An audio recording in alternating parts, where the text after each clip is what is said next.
Hello and welcome to the official launch of Celeb TV UK.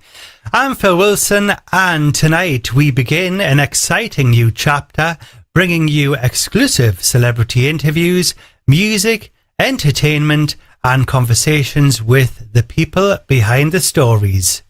Thank you to all our guests, artists, managers, supporters and viewers who have helped us reach this moment. Tonight, enjoy a selection of memorable interviews from the Celeb TV UK archive, with many more new programmes and special guests coming soon. Where the music legends speak, welcome to Celeb TV UK.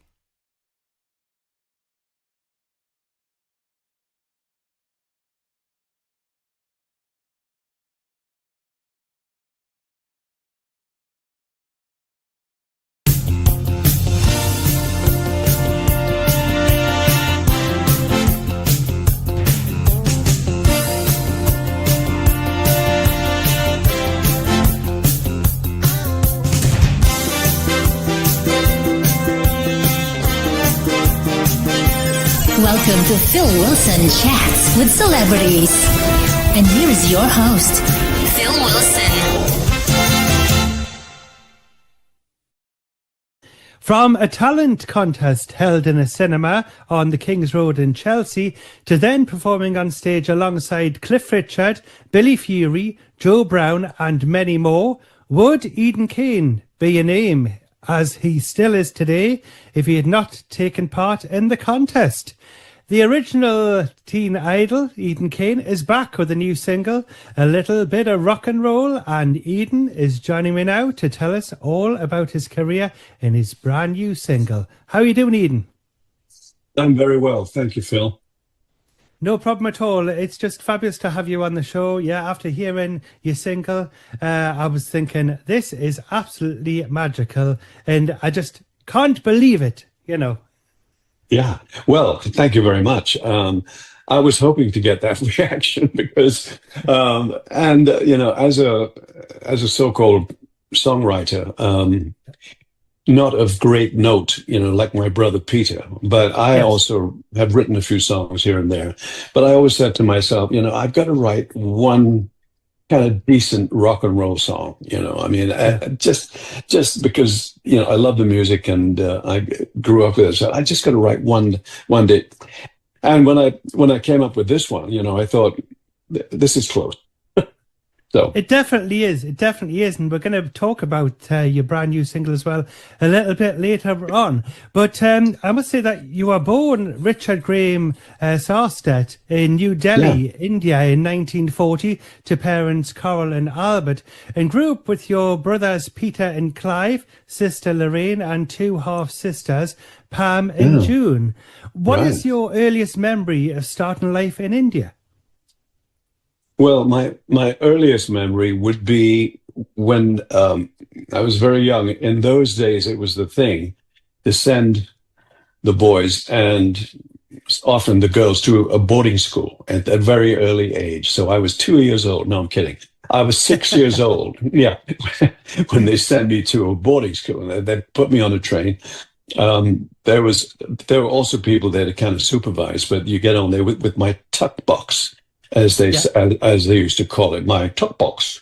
And off I went. And so that was one of the early memories of being packed off to a boarding school when I was 6 years old. Yeah. And you actually attended Sherwood College, which is a boarding school even still today. And it's located in Nainital, Uttarakhand in India, if I'm saying that right. And it's known for its picturesque location in the Shivalik Ranges. I can't believe it's still around today. It looks lovely. I can't either. I mean, I've been getting news. I mean, I've, someone phoned me. I was a couple of years ago and says, I went to the same school, mate. I said, what? I said, you're joking. I said, I thought there was only one left alive. Yeah. And he said, no. He said, plus Sherwood College has got this newsletter. They've got like a little booklet that they send out every month or whatever it is. Right. Telling you what's going on up there in Sherwood College, which is amazing. Wow. And it actually looks so lovely. Yeah. It's beautiful. It is an amazing place. And I must admit, sort of being away from home at that early age, it wasn't too thrilling. I thought, no, this is not good, But then at some point, my brother joined me, and that sort of helped me as he got a little bit older enough to join. And so that helped a lot. My brother Peter. Your brother Peter, yes. We'll be talking about a little bit later on. Now, what was your favourite subject at Sherwood College? Was it music? It wasn't music because we didn't really. I wasn't exposed to music that much, except for hymns. Yes, a lot of them. But that's about it. I was in the. I guess at some point I was in the choir. I think that happened maybe a couple of years later. So in those early days, I'm talking about in the 40s, I wasn't influenced. My influences came from the American music of the day in the 50s. People like country songs like Kay Starr singing "The Wheel of Fortune." Wow! Yes. And then there was the big band stuff, which was also very, very popular in India. It was imported from America, so it was great. Yeah. And what kind of music was around when you were growing up? Was it the big band stuff? It was the big band in the Indian culture. Well, in the Indian culture, we mainly listened on a 78, record or on the radio, his master's voice, and yes, and we'd be huddled around the radio as we were. Even further down the road, when I got to England, we were huddled around listening to the Goon Show, and all that stuff. So in India, it was very similar. We had a gramophone, and my sisters, both Pam and June, were a little bit older than me, about 9 years older than me. Yeah. So they were into music. So I was exposed to that sort of big band stuff, Glenn Miller. And the early American blues as well. Lots of great music on the 78s there. Yes, I'm collecting them at the minute. I'm collecting them. And Glenn Miller is in there as well. Yes. Absolutely. Yeah, I think that'll be the next trend that'll start. You see, it's whether you can look after them well enough. You see, because they're obviously a lot of them are 100-year-old. I know. I know. I mean, some of those songs like, Pennsylvania 6500, and I'm going, what? What does that mean? It just sounded good. I said, what is that? Is that a That's prison? right. What is that? What is that Yeah, thing? yeah, 'Cause usually it's all sort of chain gang songs and stuff like that. If you're going to listen yeah. to other stuff, That's But I right. thought, what on earth? And finally, I found out where Pennsylvania is and where it is. Yeah, it sounds like it always sounded like a unusual place. It's a bit like people Yeah, say they're from Transylvania. You always yeah, think of yeah. Dracula. Always, absolutely. I know. Yeah, yeah, Yeah. exactly. I relate to that a lot. Yeah. Yeah, So, yeah. Now you moved to a few locations in India, including Kursong near Darjeeling in the yeah, foothills of Mount Everest, where your parents yeah. administered a large tea plantation and then moved to Right. Calcutta in 1947.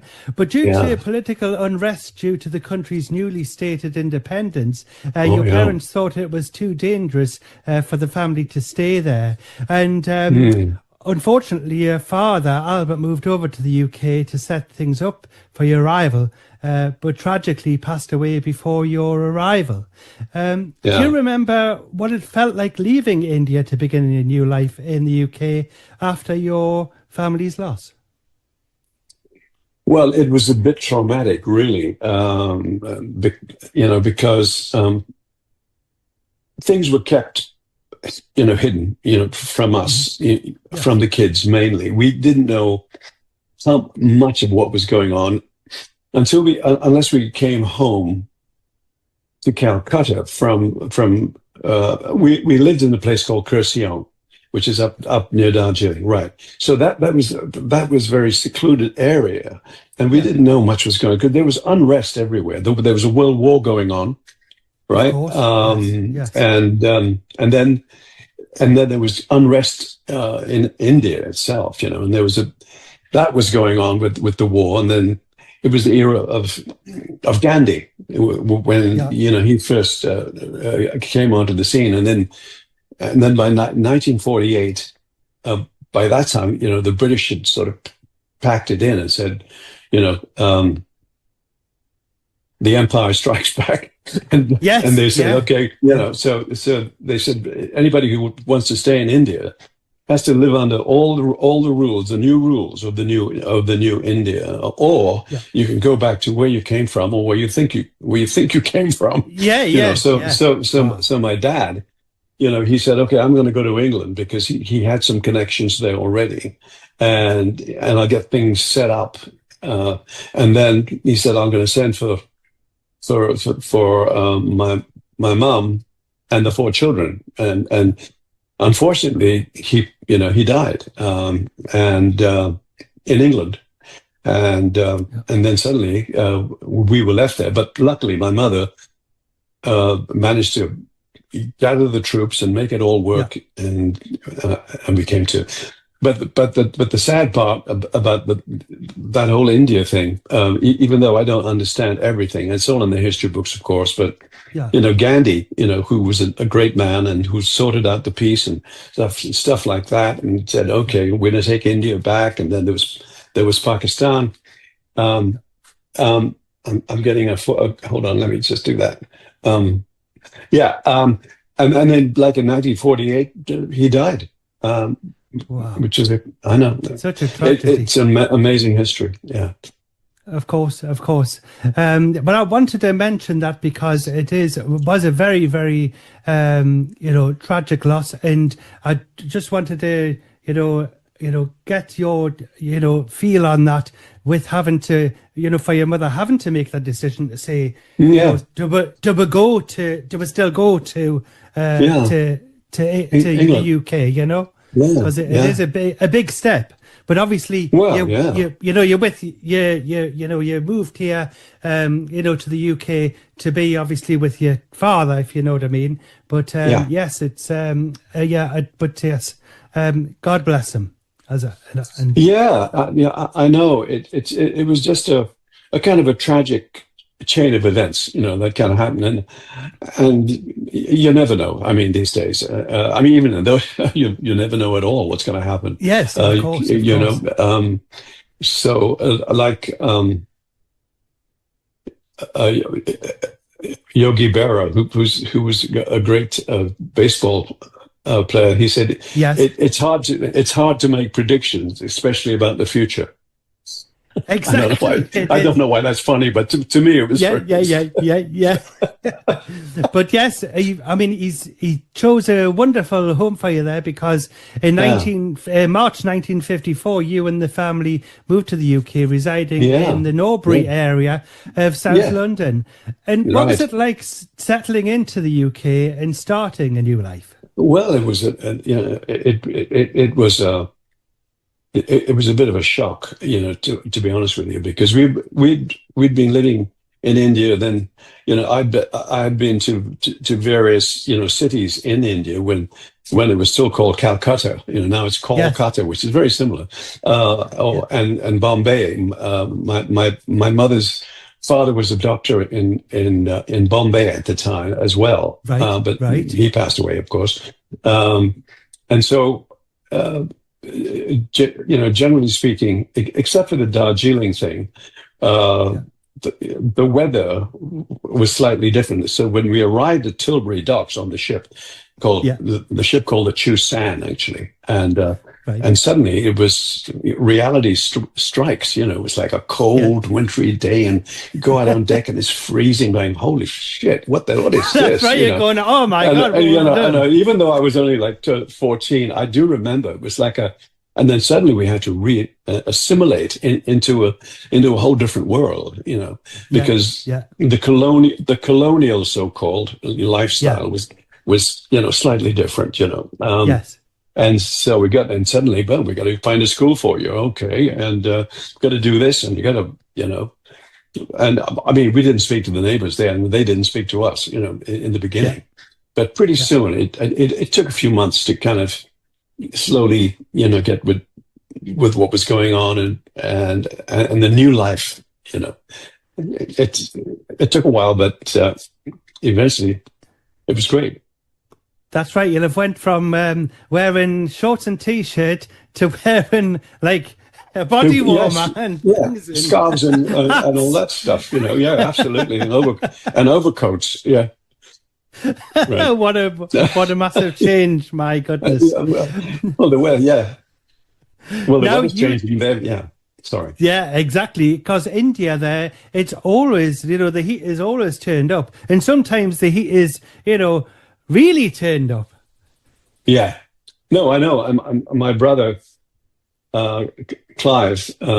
He used to live in Spain before he unfortunately passed away. But every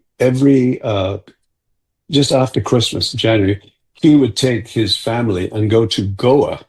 I mean, he was even though he wasn't, he didn't spend many years in India. But Goa is a fantastic holiday resort that a lot of people do go to, and so he went there almost every year, and he loved it, on the beach and fantastic weather, etc. Yeah, that's right. Very picturesque as well. Very luxurious. Yeah, and it's also a good place to get a knee replacement. It probably is, yes. Excellent. Yeah. He was so he in fact, that's what he did. It was really, I know this is beside the point, but one day he said, I'm going to India. He said, I found this great doctor in India, in Goa. He said, and he's going to replace both my knees. And I said, what? He said, yeah. He said, I'm going to do my therapy on the beach and the whole thing. And he did it. And it was perfect.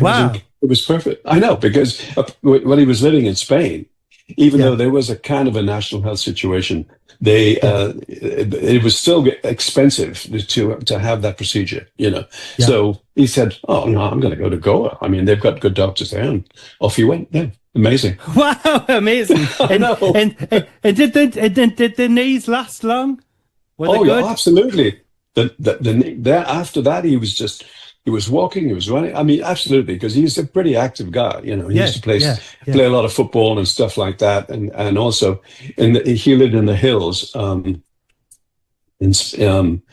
in Spain, and he lived like on a hilltop, and he used to take the dogs for walks, and up the hills, down the hills, blah blah blah, in the valleys, and so he was fine. It was a big success. Yeah, absolutely amazing. Yes, yes. Yeah.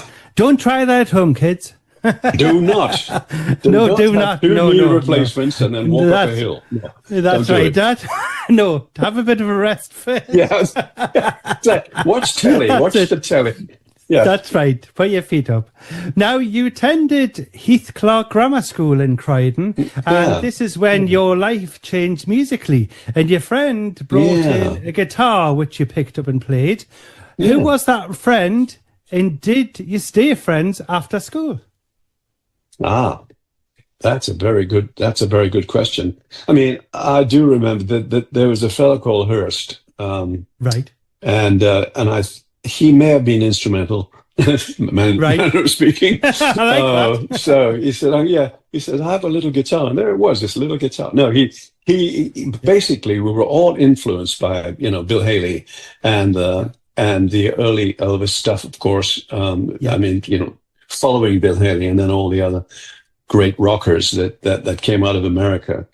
But first, our first influence was Lonnie, Lonnie Donegan, because the skiffle thing, which was a kind of a derivation of American blues, but and that was also, they talked about the I'm Alabama bound and the Rock Island Line. You go, what are they talking about? Yeah, that's right. But we all sang it. We all went, oh, okay, fine, and off we went, and singing "It Takes a Worried Man," singing a worried song, and so all you needed was a guitar and not even a bass, just the old teach us thing, used to work.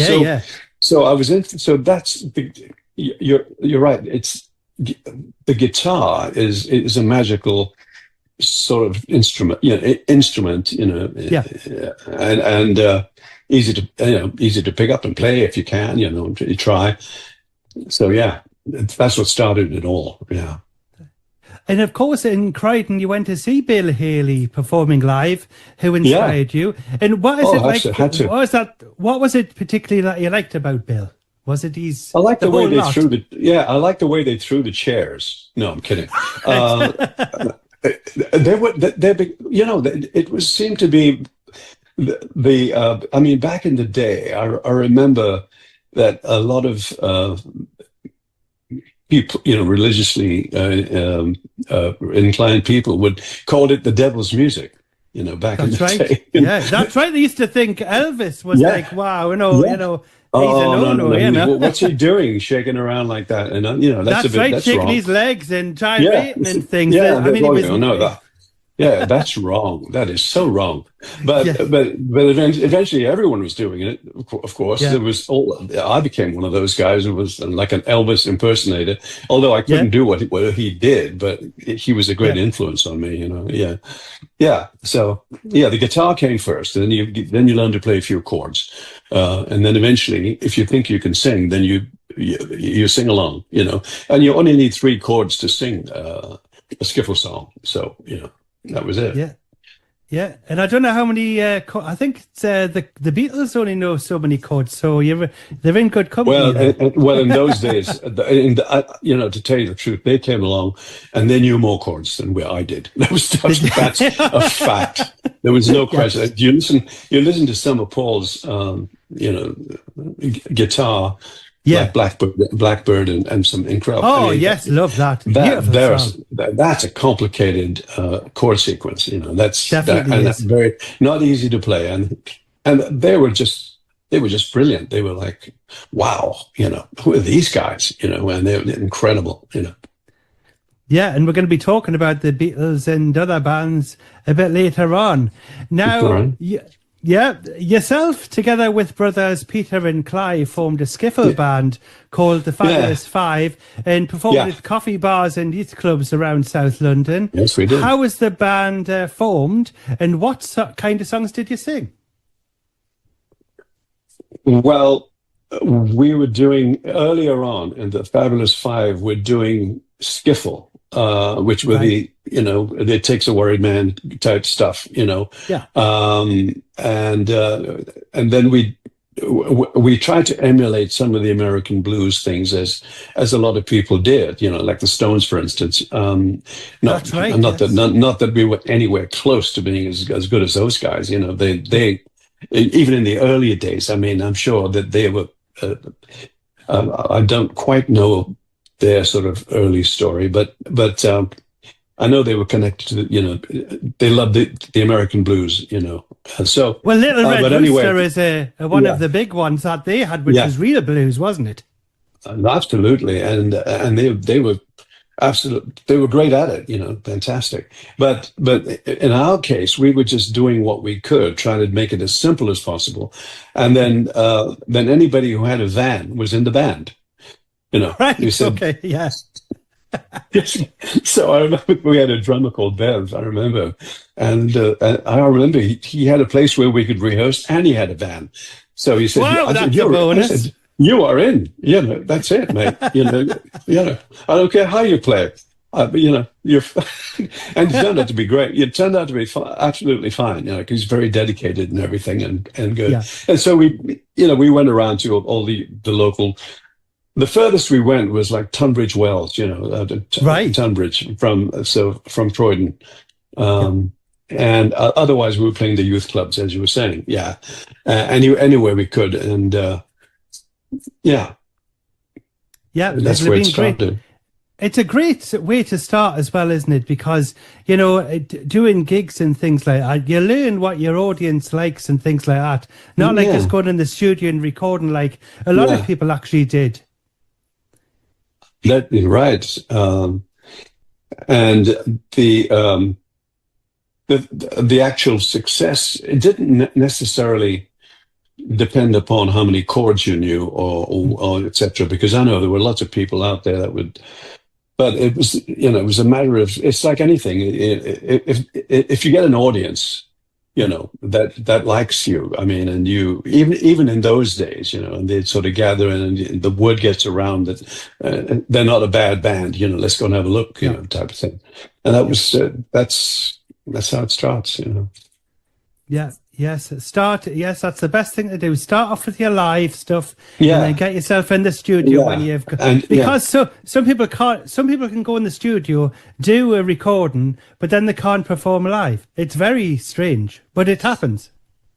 It certainly does. But then it happens the other way around as well. Suddenly they discover that that they can sing and that they. If you start out maybe as a musician and then suddenly you realize my classic story. I mean, I don't want to bore you with this, but my classic story with a friend of mine who wrote some songs with Barry Manilow, and he wrote like Even Now and It's a Miracle and a few things with Barry back in the day. And he said, yes, he said Barry was a piano player initially, and then. He started to do commercials and things like that, and then one day he sang a song for a commercial company, and the guy said, "Well, who's that singing?" He said, "Well, that's me." And because he never got into singing, and then of course eventually he became Bette Midler's musical director, but then pretty soon. He discovered his voice, and not only did he discover his voice, everybody else did too, because, came out with like Mandy and this, and it was amazing. But he didn't start out thinking, I'm going to be a great singer type of thing. Yes. It was one of those things that evolved, because you suddenly found out, wow, this is working. And suddenly it's one of the most popular voices you're ever going to hear, So, So then people who decide to form a band, and then you have to go on stage, and you got to do something to kind of attract people's attention, and so you do whatever it takes. Yeah.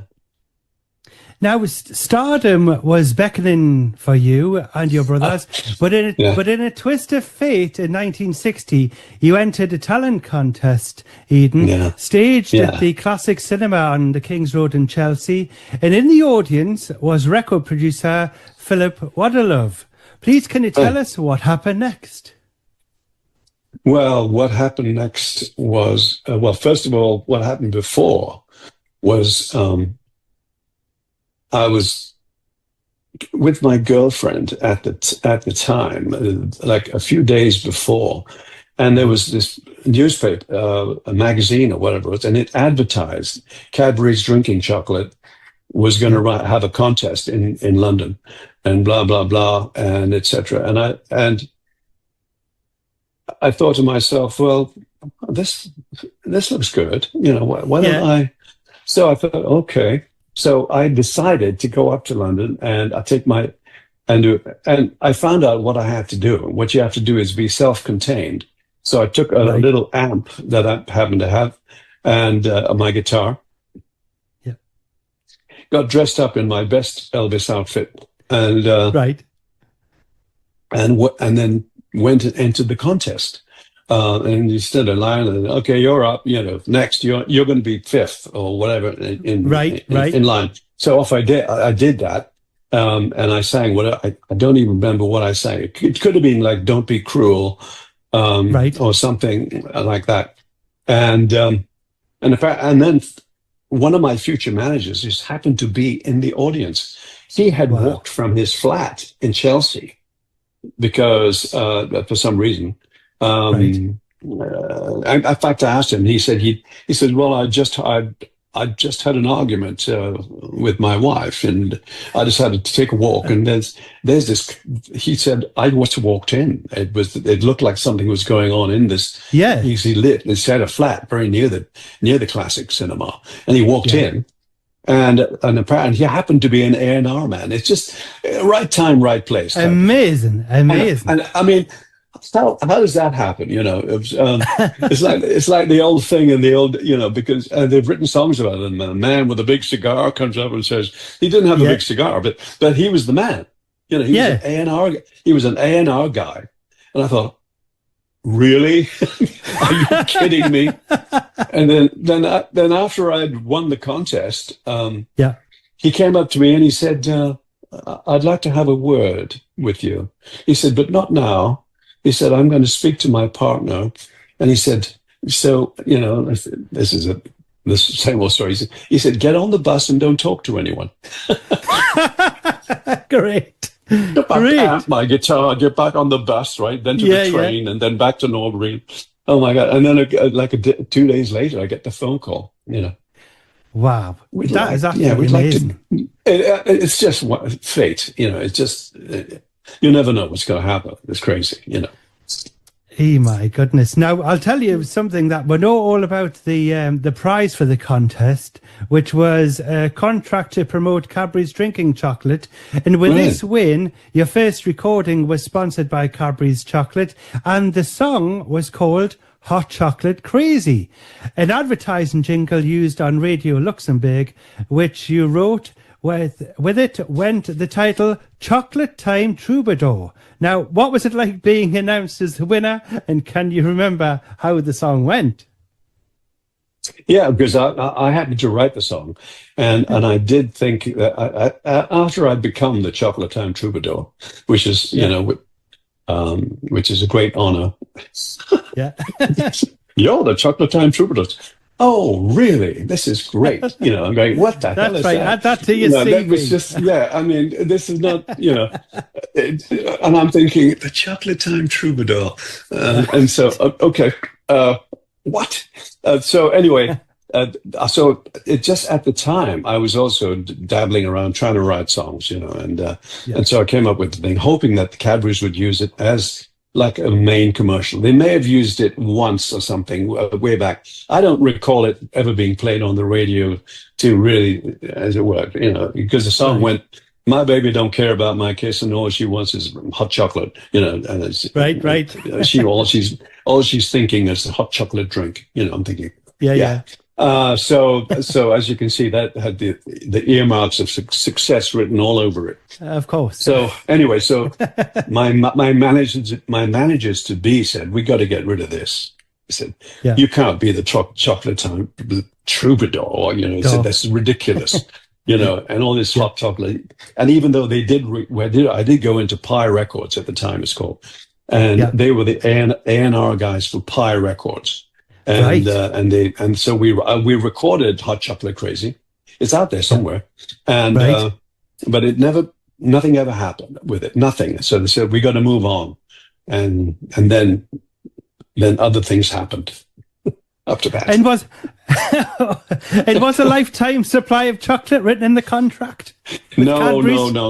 All I was doing was wandering around annoying people in coffee bars, you know, with my guitar. Come a little bit closer. Shut up. You know, I'm trying to drink here. Is that hot chocolate? No, it isn't. Yeah. Why not? Get it in your cup. Oh, I'll keep on playing the song. I was not a very good, troubadour, so called. But I got out of that. You know, my managers actually got me out. And Sorry eventually you signed to Decca Records, but was asked to have a stage name instead of Richard Graham Sarstedt. Now, did you have any say in the name and your image, or did the label and management help with that? The management helped with that. The label didn't really have much say in it, because except for the fact that they said, okay, we're going to take you on, you know. So then my managers, and they trusted my managers because they were already successful in their own way. You know, both of them had great success. Well, a lot of success in various parts of the business. In fact, Michael Barclay, who's no longer with us, but he had some amazing success. I think he even recorded Lonnie, you know, and quite other people. Philip, on the other hand, also had radio shows. He you know, so they were both quite prolific in their own way. So you know, Decca just probably said, "Well, go ahead, let's go." You know, you got the boy. You know, let's do. So they were instrumental. They actually found the songwriter who was already successful. His name was Johnny Worth, and he'd written a song for Adam Faith, you know, called "What Do You Want?" What do you want? He had written that song. Oh yes, I know that one. Yeah, what do you want if you don't want? Yeah, cool. Yeah, baby. Yeah, baby. That's right. Yeah. No, it's funny. One word can really make it happen. So, or the way you say it, whatever. So. So they said, right, you know, we have a new singer here, and we're going to call him Eden Kane. But they changed the name because one of the reasons was because Citizen Kane had been Michael's favorite. They're going, what should we call this bloke? You know, Richard Sarst is not going to work. So then one of them came up with Kane, which is Michael. And he said because his favorite movie was Citizen Kane, and so he called me Kane. Yeah, and then I guess Philip or someone came up with Eden. That no one knows. That's a mystery. You know, the Garden of. Yeah, no. Aside from that, it's just that they wanted to have something that would look good on a marquee, basically. Yeah. You know, they said, we need something that's going to look like, you know, yeah. So. That was my understanding anyway, and I'm not at that point. I was happy to do anything, you know, because let's face it, you know, that the whatchamacallit, the lure of success or whatever you want to call it, you know, and then you say, okay, what do I have to do? Name it. That's right. You know? That's right. Because I mean, to be discovered. As you were, and then for Decca to take you on, who were even a big label, then, with all of Yeah. the artists that they'd had and obviously all of the music that they had. So, yeah, I Right. understand where you're coming from there. Now, Yeah. 1 year after recording your Hot Chocolate Crazy release, your debut single for Decca changed your life forever, scoring a That's UK right. #1 with Well, I Ask You, which was in the summer of 1961, spending 1 week at the top and 21 weeks on the chart in the UK. Where were you when you found out the news? I think I was at home in Norbury. And because at that point, everything happened so quickly. Once, once something like that does happen, they knew more than I did, the managers, and they said, well, we got to get this thing rolling. And then they started to promote the song. And I didn't know what was going on. They just told me they hired a publicity guy called Michael McGrath, okay, who was, in those days, was the guy that did the PR, for up and coming people or whoever. And so they said, okay. And so I was doing all the little promotional things and, photo shoots and things. And then I didn't, I wasn't aware that the song was, it's number 42 now. And then it's going to I somehow didn't. And then eventually they did say, okay, it's climbing the charts. And then I got the phone call in London, said, you better listen to the radio. I said, well, what time? He said, coming up at 1 o'clock in the afternoon. Have a listen. And sure enough, they started to play Well, I Ask You. I thought, oh my God, So it was, it was like, it was so fast at the time. And so surreal as well. I mean, after, I saw that on a later date, you actually appeared on Top of the Pops. But at the time, there was no such thing as that. There wasn't anything that was on the television because I think you had things like the Light program on the BBC and things like that. So you probably had to listen to Luxembourg or something, Yeah, well, I must admit that there was something before that. In the very late 50s, because that was also a bit of an influence on me when they did Jack Good's Oh Boy. Right. Yes. And so there was a period there, like in the very late 50s, at 58, 59, and that's where Marty and Joe and Cliff and a lot of other. Billy Fury, of course, and yes. So there were a few years ahead of me, So by 1961, that show had already been on, on the telly, So that was also an influence on me. When I saw Cliff come out and sing "Move It," I mean, the whole country went whoa, right? And so that came before Well, I Ask You, some great a great tune it is as well. Well, I Ask You as well. So did your life change overnight, instantly? Well, no. It was.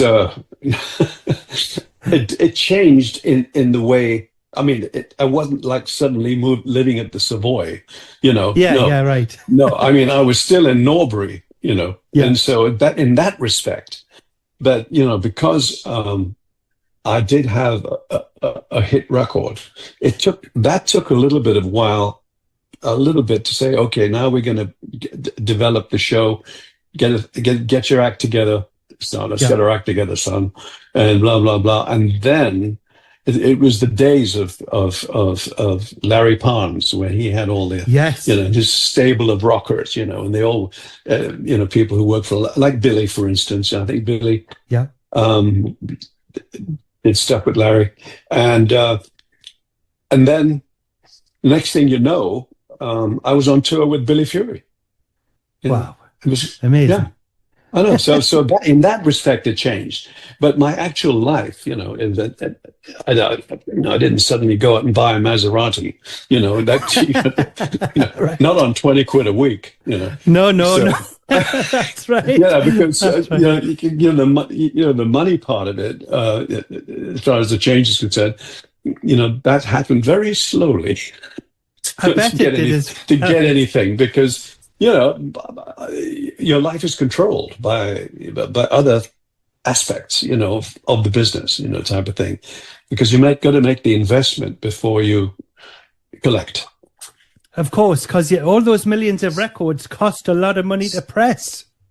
They cost money to press, and then there was the expenses, expense to record them, the blah, et cetera, et cetera, et cetera, and everybody, everybody gets a piece of the action. Exactly. Now, the famous promoters Larry Parnes and Arthur Howe soon had you touring with Cliff Richard, Billy Fury, Joe Brown, Helen Shapiro, Marty Wilde, who I've spoke to in the past, and he's a great man, John Layton, and of course Dusty Springfield, to name but just a few. Yeah. What was it like on the road, and do you have any funny stories to tell about the tours? Oh, gosh, I hate to say it, there are other people who have much funnier stories than me, where people where they're getting all intimate with the audience, blah blah blah, and then they fall off the stage.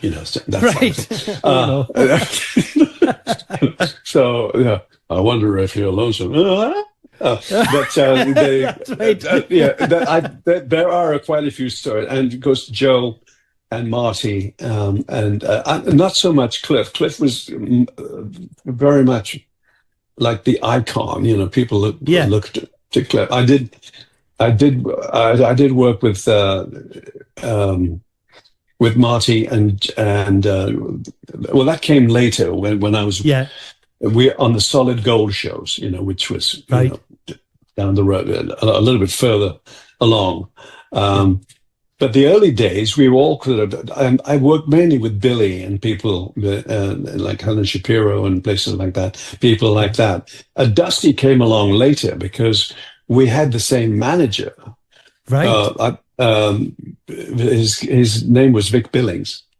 Yeah. Right. So she appeared much later, and then we were together because we had the same manager, and we both had songs together in the charts at the time. One was she had "I Only Want to Be with You," and I had Boys Cry. Where has been your most memorable performance so far? That's a good one. I think aside from a performance that I did in Australia, I was on tour with the Searchers and some other people, Roy Orbison at a different time. But there's that first tour of Australia. It was probably very instrumental because I'd lost my luggage. I'd had all this new. I had all my new outfits and all this kind of stuff ready to go. And we got to Australia and no luggage. Oh, my goodness. All I could, the shop, we were staying at this hotel, and there was a gift shop there. Right. And I got a t-shirt. It was a long sleeve striped t-shirt.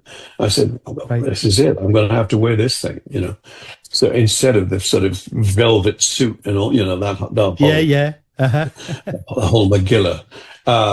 And I thought, oh my God, oh shit, this is not good. So I went on stage and did in the thing, and it went down very well. All of a sudden, they said, oh my God, he's.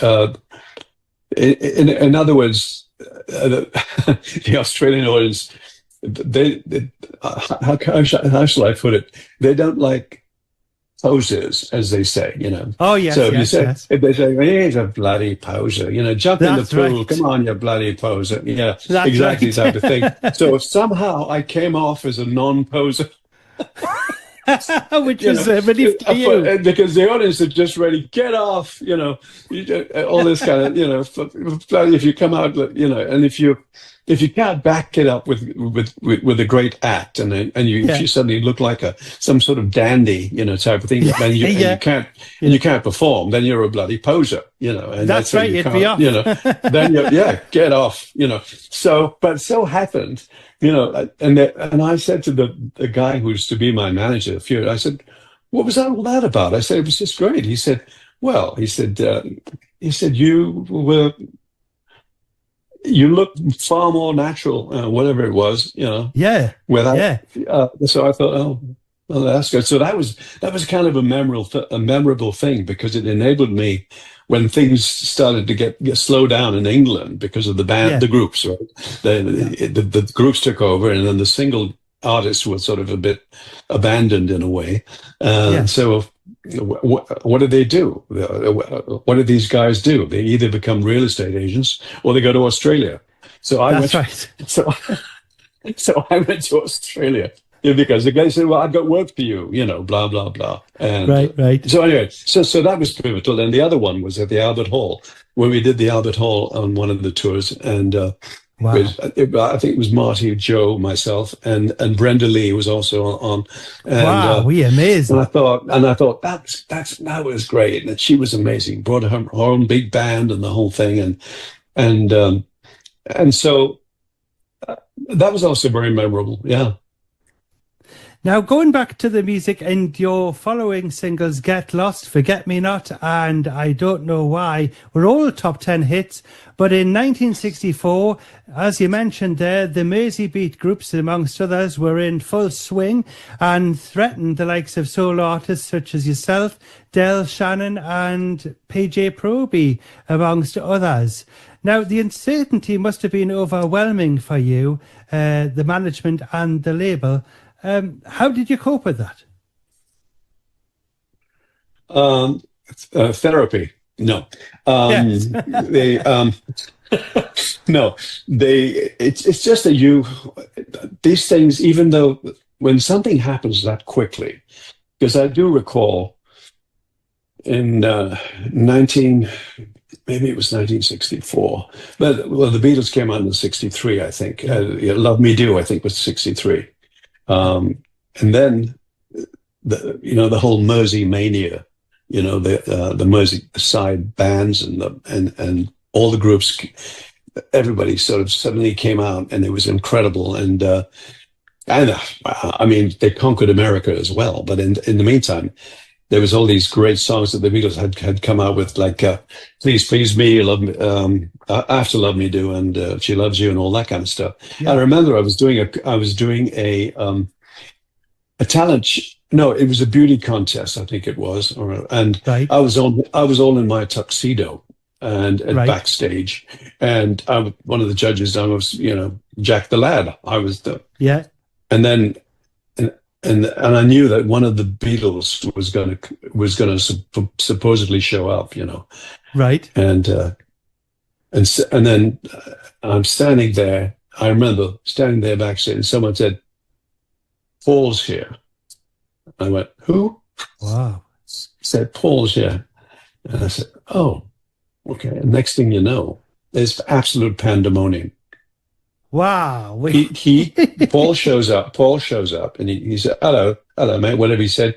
And I said, how you doing? And he's rough and ready. He's not like dressed, in a tuxedo like me. He's just one of the lads. He's just like one of the, hello, all right, everyone's just as Paul is, just a great guy and all that.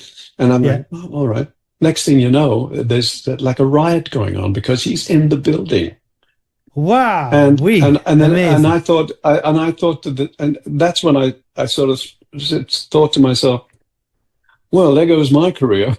Because it was such a moment of sort of sudden realization that because he represented, like, not only the Beatles, but this whole new movement of bands, independent, self-contained bands that sort of, that took over type of thing. That's and I know, right. and Yeah. I know that's a bit of a stretch to say that was, but to me that was a very pivotal moment. And I said, well, goodbye tuxedo. That's right. And then of course, following that, Beatles came out, but they came out in suits in the first initially. Right. I mean, they were all dressed in the same suit doing the stuff. Yeah. And then the Stones once again, came out with something different. Yeah. So that was a whole nother thing, and it seems to happen every year or every couple of years. Something new comes out. That's right. Keeps people on the toes, and especially the record labels on the toes as well. And the record business, yeah. I mean, now it's God. I mean, it's. But the good thing is that, and I'm sure it will always be that people love music. So. That's right. We absolutely do love it. Now, in 1964, you released the single "Boys Cry" when you signed to Fontana, which was gratefully received by fans and scored as high as number 8 in February of that year and spent 14 weeks on the UK chart. Was it a relief to score another top 10 hit with the arrival of the Beatles, the Stones, and the Animals competing for the top? Yeah, that was a moment of where you go, whew. Yeah. I thought it was over. I mean, say goodnight, Dick. But So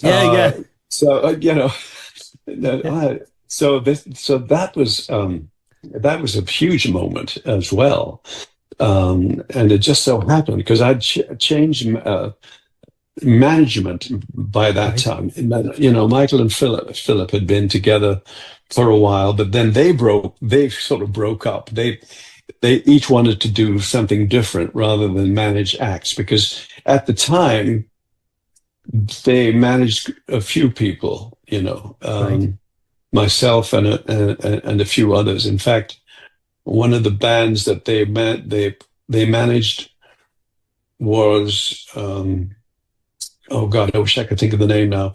But anyway, Gordon Mills was in it. Gordon Mills, who eventually went on to manage Engelbert and Tom Jones. Right. Wow. Amazing. So Gordon was in that band, and that's where I first met him. What was the name? Everyone knows this except me. But anyway. I would help you out if I knew. Yeah. So my new look that one up. Yeah.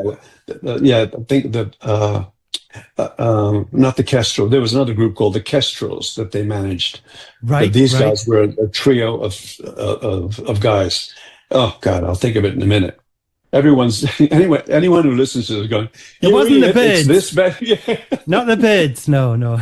They're British. The British band, right? Yeah, and they recorded with a few Americans. So they had a couple of hits, but then Gordon went on to other fame and fortune. But anyway, back to the story of my new manager, a fellow called Vic Billings, who also managed Dusty.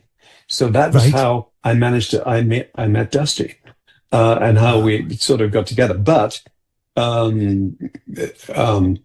we were never together, just in the same room. But and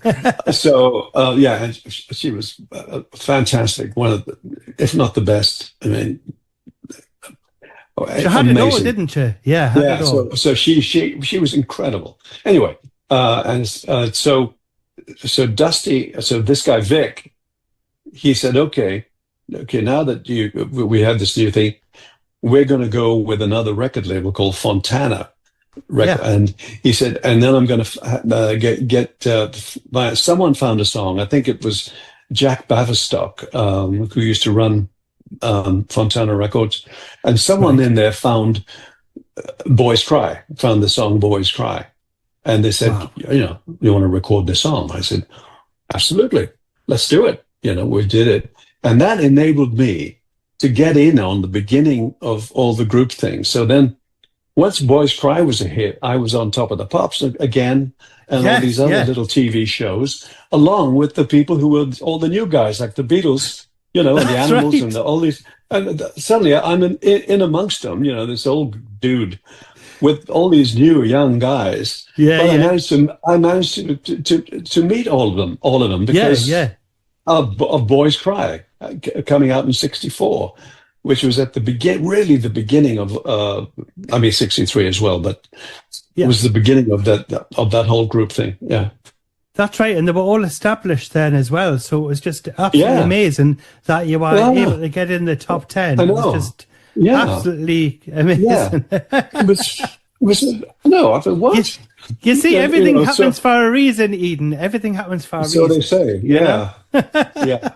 Sometimes not so good a reason. No, but No, but this was that, good. No. I've been lucky. I mean, thank you, Lucky Stars. That was another show. Yeah. that's right. That's right. That's right. Now, what was your idea? Was it your idea to change direction or the labels when you actually released in 1965? If You Want This Love, which didn't have the commercial success that the previous singles had, and wasn't a different style to what fans were used to. Yeah. Well, after the advent of the bands and et cetera, and then the solo singers were going, now what? What do we do now? How can we combat this? Let's keep going, and if you want to keep going, then we got to do something. We got to do something new. We got to figure out. Maybe we'll join a band. I don't know. Yeah, But yeah. I was thinking. Yeah, I was wondering what I was going to do. This is in '60 after Boys Cry, and then then I did another song called Rain, Rain, Go Away. Right. And then nothing happened with that one. And so then it was like, whoa, is it really over? Type of thing. Yeah. And so I started to record different things with different people. I think Yeah. Chris Curtis, who used to be with the Searchers, Right. and he was the drummer, and he did the very high harmonies. Great singer, and he wanted to be a producer as well. So I did a song with him. I'm not sure if it's that one. I think it was, and so I was trying everything. I was going, okay, Yeah. let's try something different. Yes. Let's let's go with. So we were just trying different things. Yeah. Because I tried to look in the Guinness Book of Hit Singles and I couldn't see it. I mean, did they get into the No. top, like No, lower I don't top think 40, so. No, 75? it never made it. It just didn't make. It wasn't a success at all. But we tried. You just got to keep trying. Of course. And that's what we were trying to do. So in '64, then before I went to Australia in '67. So those years, I was just basically touring around. Of course. Trying to Well, I've make got on here trying to make a living. Yes. trying to make a living. Yeah. Exactly. Because it's a shell shock, isn't it, to the system? Yeah, I mean, yeah. Once you sort of you've had that sort of success, you always have two choices, in life. To be philosophical, you say so either you do go on and try, or you don't. Yeah. And I decided I'm going to keep going and try to do something different, and let's see if it works. And as in general, it didn't. No, but it is a nice it is a nice single in any case. Yes, I haven't got a copy of that one, but I have got Boys Cry and the other ones. Right. But that Okay. particular one, I'd never actually heard of that one before until I had a little listen before coming to speak to you today, and I thought that is totally different to this style. Yeah, but it was different. But Yeah. it is good to experiment and and see Yeah. what see. I mean, I bet you there's a lot of people that did like the record. A lot of people who will have done. Yeah, all five of them. They loved it. No, I'm kidding. No, you're being cruel to yourself.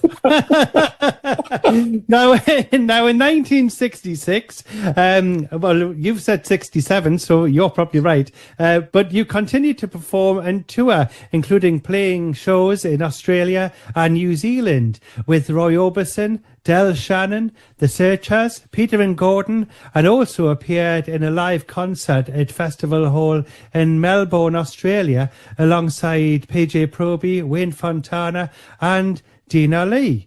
How were you all received down under? Apart from that performance, when you lost the look.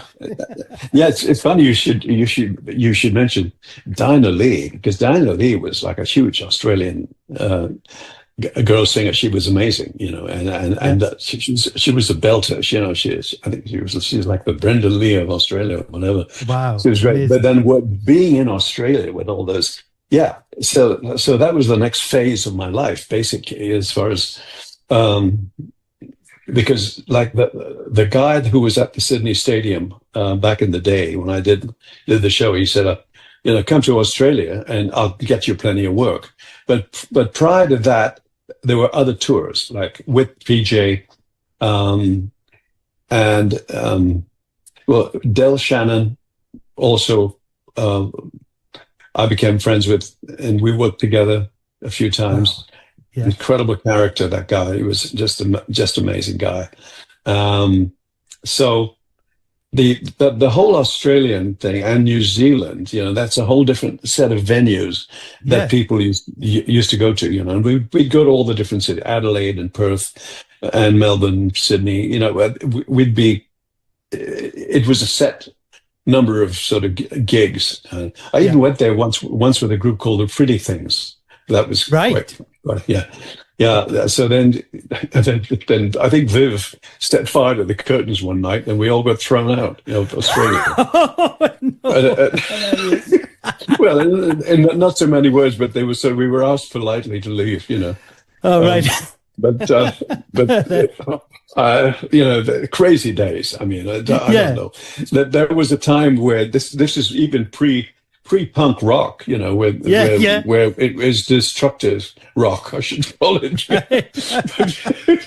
So where people would sort of smash guitars and do all this kind of stuff. I think even the Who did it briefly, didn't they? They did. That's right. Yeah. That's right. So, My generation and all that. All these phases of rock and roll, and now of course it's all different, punk and not punk, but heavy metal and soft metal and anyway. So those Australian days and New Zealand days, they were just like a little set of things that everybody did, if you wanted to. Yeah, and it sounded like you had a great time, and I believe you were given a weekly TV show in Australia. And what was the show like? And did you have any of your fellow singers or bands performing on the show? Well, I basically did not have very. We had people come on the show, and it was like a chat show, and then they'd sing then we'd sing a song together, or they would do their own thing, etc. It didn't last too long because I wasn't really, cut out for that. Right.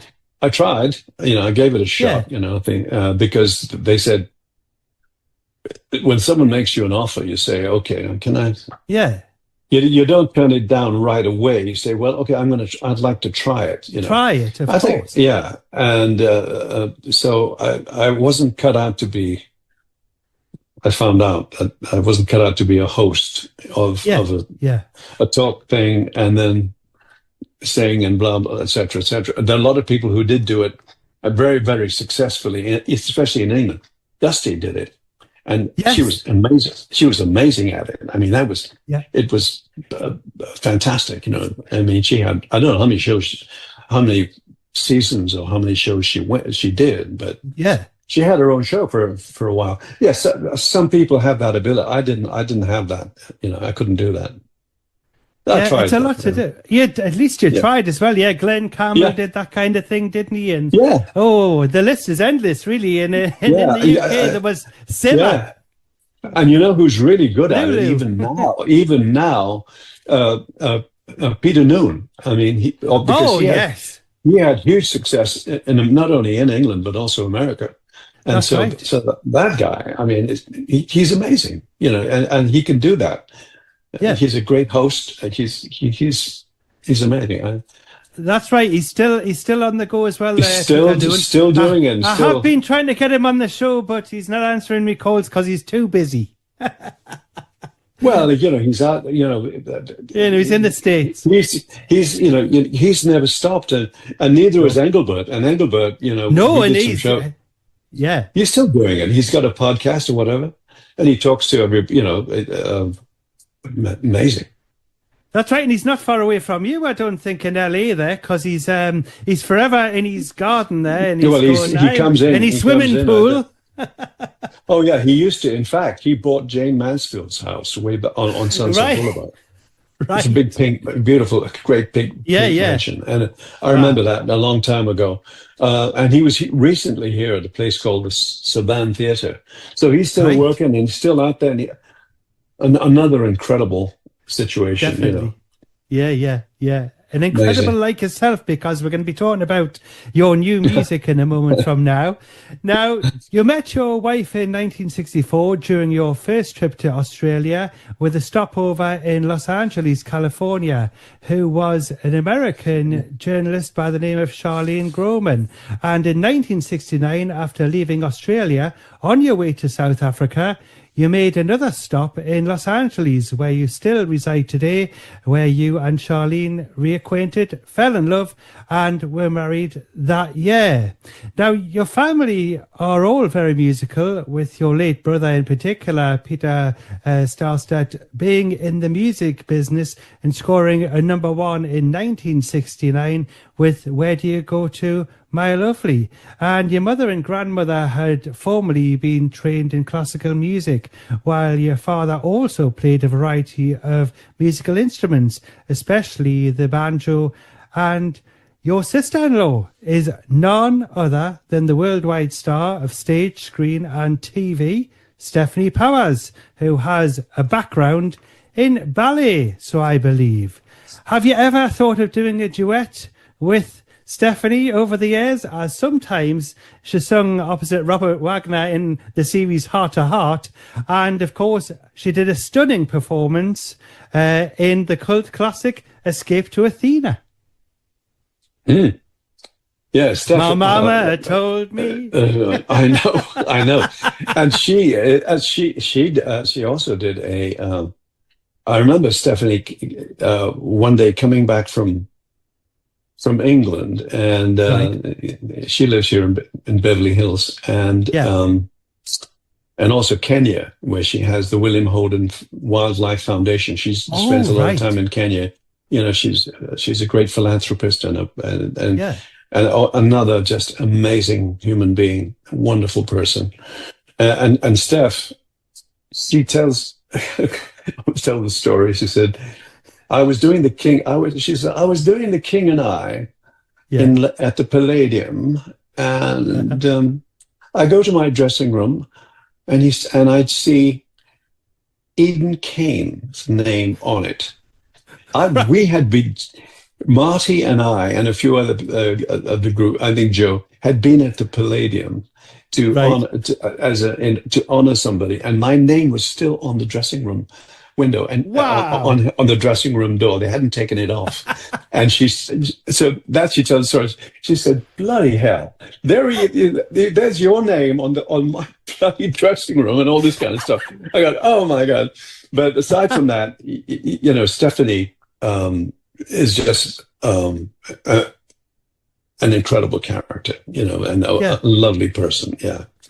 So and all those days of Heart to Heart and stuff like that, and through her, I managed to meet a lot of great people like William Holden and Natalie Wood as well, and and she's coming. Actually, she's coming home. She's coming back from Kenya next week, and so she'll be here. So we'll be having dinner, something. Wow! Yes, you'll have to show her this interview and ask her what she thinks. I thought I'd give a little mention there because I've got a couple of questions here for you, Steph. Yeah, exactly. Yeah, that's right. but yeah. So it was quite, it was an amazing thing for that whole thing to happen. The fact that,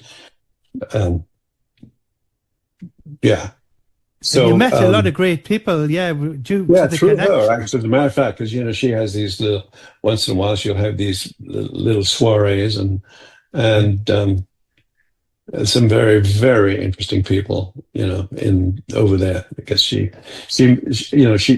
moves in that sort of circle of friends. Yes, old and new actors, actresses, and directors and people like that. So that's right. That's people that's in very the interesting. stage and the screen and everything. Yeah. She's done. She's been there and done that. She's done the whole lot. Absolutely. Amazing. Yeah, I know. I mean, one day she came. There's pictures, and she doesn't sort of say, "Oh, I'm just doing this," blah blah blah. No. But she used to play polo with the Royals, back in the even back in the day. Yeah. Okay. Oh, amazing. Really? Well, I just went to Costco. That's my claim. Right. That's my claim to fame. Yeah. Excellent. Yeah, I bet you should be really interesting to talk to. You'll have to put a word in Stephanie's ear and say Phil Wilson wants to have a chat with you. I'll tell you what, she is very interesting as well. She's not a person that just sort of, I can't talk to her because, what am I going to say to Stephanie Powell? Blah, blah. It's like Brando. I remember he was my favorite back in the day. Yeah. And I remember in one of his interviews, he said, well, I got to do all the talking, he said, because nobody knows what to say to me. What are you going to say? I love your work. That's right. What are you going to say to him? Marlon effing Brando. What are you going to say to him? Yeah. Like, I loved you in Mutiny. Sure. So he said. That's what he said. That's why I don't like to meet people. He said because I have to do all the talking. Great. But some people get the same old questions as well. But I'm trying my best not to ask the same old questions. Now, some may not know this, but you have appeared in Star Trek series The Next Generation and Star Trek Voyager, and also was featured in other television series such as The Fabulous Columbo and your real name, Richard Sarstedt. What was the experience like? Well, I was working for Paramount Pictures for over like 18 years. I mean, a long time, because I got in behind the scenes type of thing. I was also I was a stand-in, and then I played various aliens, Klingons and Borgs. Amazing. And that they sort of put me into these outfits, and it was quite amazing, So I feel like I'm part Klingon, but so they eventually I also, having worked behind it, I got to know a few directors and people like that, and and then because you don't just I never said to myself I'm an actor, I'm going to become an actor. But I said I wouldn't mind getting a few lines here and there in a few bits and pieces. So I knew someone who in Colombo. It just so happened that I knew the director, and he said, "Okay," he said, "I'm gonna, I want you to read for this particular part in Colombo." It wasn't a big part, but I was great. I was happy to be on it. Yeah. As far as Star Trek is concerned. After doing a few alien things and doing some standing in, etc., the producers or the director would say to me, "We're going to give you a little part here. We want you to come and read for this particular part," and blah blah blah. So I did, and they were very minor, nothing to write home about. So for 8 years on the Next Generation with Patrick Stewart and Jonathan Frakes and all those. Being on on the set with those guys is Yeah. they're just an incredible thing. They're so professional, and the great actors. I mean, they all have different personalities, of course, but one thing they all do is they know what they have to do, and they act and do their job, and et cetera, et cetera, et cetera. But when they're off time, they've all got a sense of humor. They're all great, So, but I never wanted to be an actor. I really didn't, because I didn't think I had that. I didn't have it in me. But I was okay for a couple of lines, and then eventually, so then after the Star Trek, The Next Generation, that ended after 8 years. So it seemed to go in 8-year series, and then the next 8 years was Star Trek Voyager with the female captain, Kate Mulgrew, right? Yes. so then suddenly I'm in that whole deal as well. Usually working with the same guys, the same grips and the same DPs and first ADs and stuff like that. And then eventually they said, "All right, Rick, we're going to give you a part." And it didn't come until the very last. I mean, I'd done a few little bits and pieces in Voyager, nothing to mention. But then they said, "We're going to give you a part. I want you to read for this part where you're an admiral, and you're on the bridge. You're on the bridge on the final season of Voyager when the Borgs are coming and they're going to destroy mankind, and you're going to be on the bridge. So I helped save mankind." Wow, that's amazing. Thank you very much. So there I'm on the bridge. There are 6 Borg vessels approaching, and I had to say these few lines dressed in my admiral's outfit and the whole thing, and it was great. And the director said to me, he said, "They might cut this bit out." Oh, what? Joking? He said, "Don't what?" He said, "So I tell you what we're going to do." He said, "We're going to do a dolly shot, which is on a on a trolley. So it's got a dolly, and we're going to pan. It's going to be the master. And we're going to be, before we do all the overs and the unders and the close-ups. So we're going to do this shot where the camera moves slowly all the way across a view, and they'll take it slowly so that all your lines that you say will be on this long shot, which is the master shot, and and then that way they can't take it out." Great. That's so this guy amazing. who directed the last episode, and it was just amazing. So that's one of my claims to fame. I had these few lines on the end of Voyager, the last episode of Voyager. And then they had another 4, and then they moved into the next series. 8 years of that one, and then they had this next one, which was called Enterprise, with the lead. The lead actor was Scott Bakula.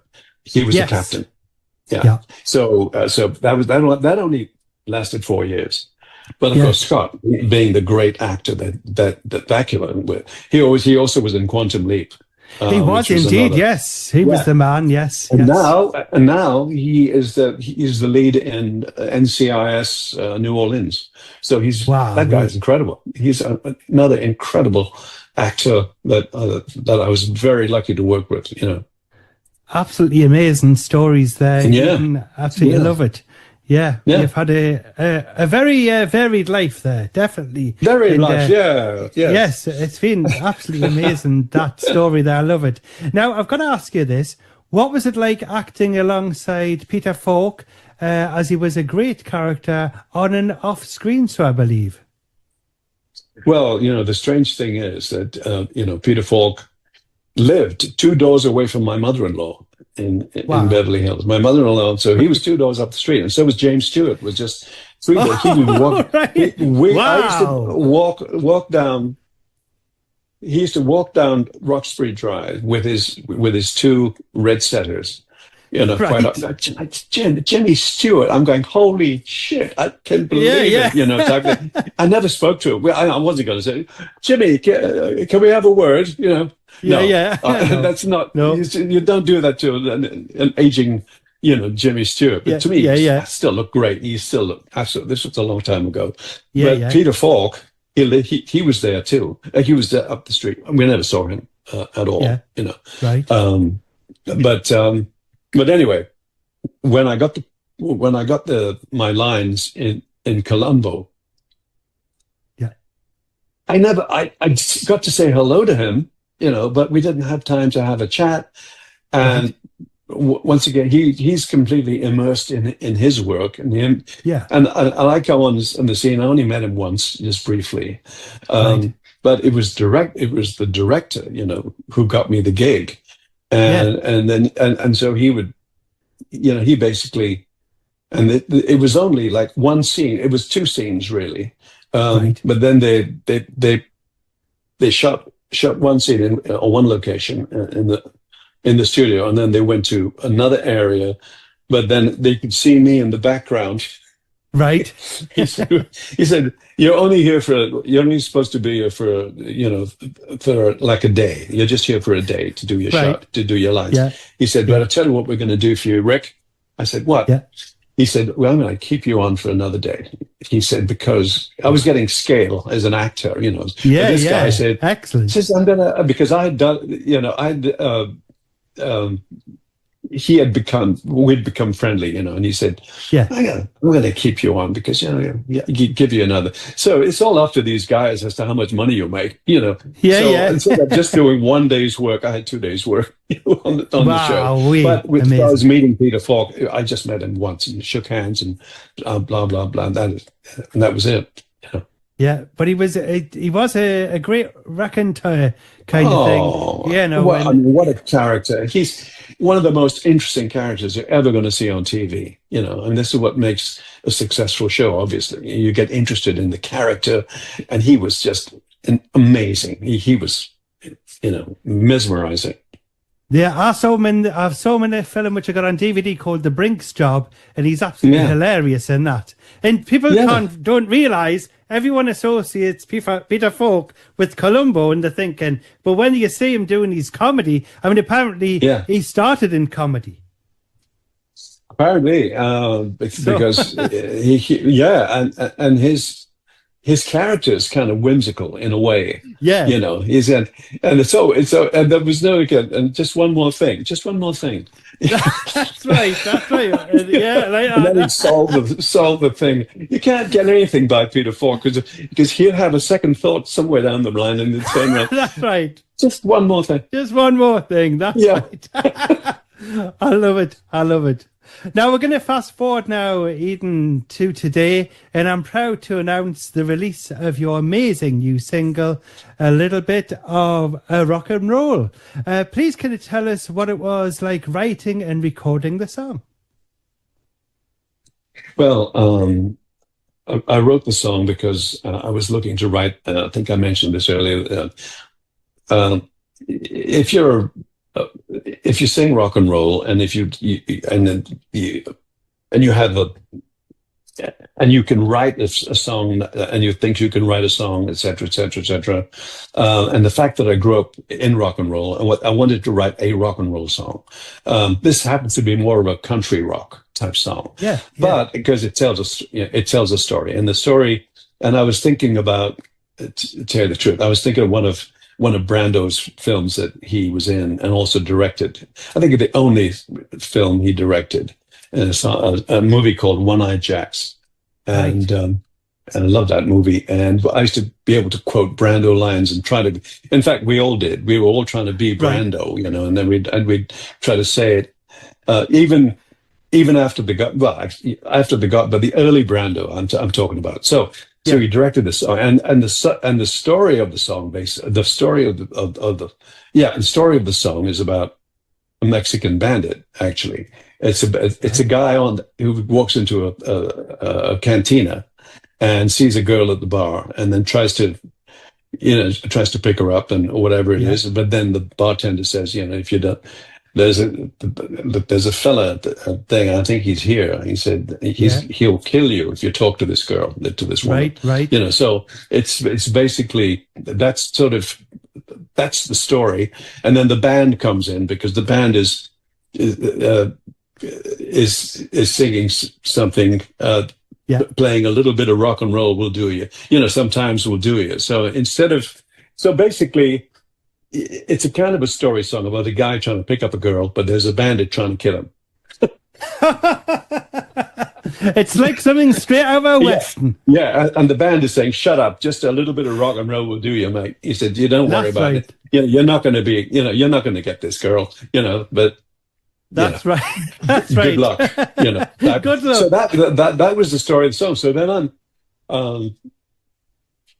once you start the song, sometimes they come very easily. A song comes easily, and you think about the chorus, and you go, okay, I'm going to do it, and then you say, okay, then everyone writes in different ways, Yes. With me, it took quite a while to kind of figure out, because once you've got a verse and a chorus, then it becomes easier. Then you just got to think of the rest of the words, Yeah, and the single is absolutely amazing, and it really is rock and roll, which one of my interviewees, Alan Clark of the Hollies, will absolutely love, as he only listens to rock and roll, and I think Marty Wilde is maybe in that club too. Oh, Marty. As a matter of fact, I did it when I did the last tour. I wrote this song a while ago, and I used to do a little bit of it at the end of my act. And even the band, the Wildcats, they're a great band.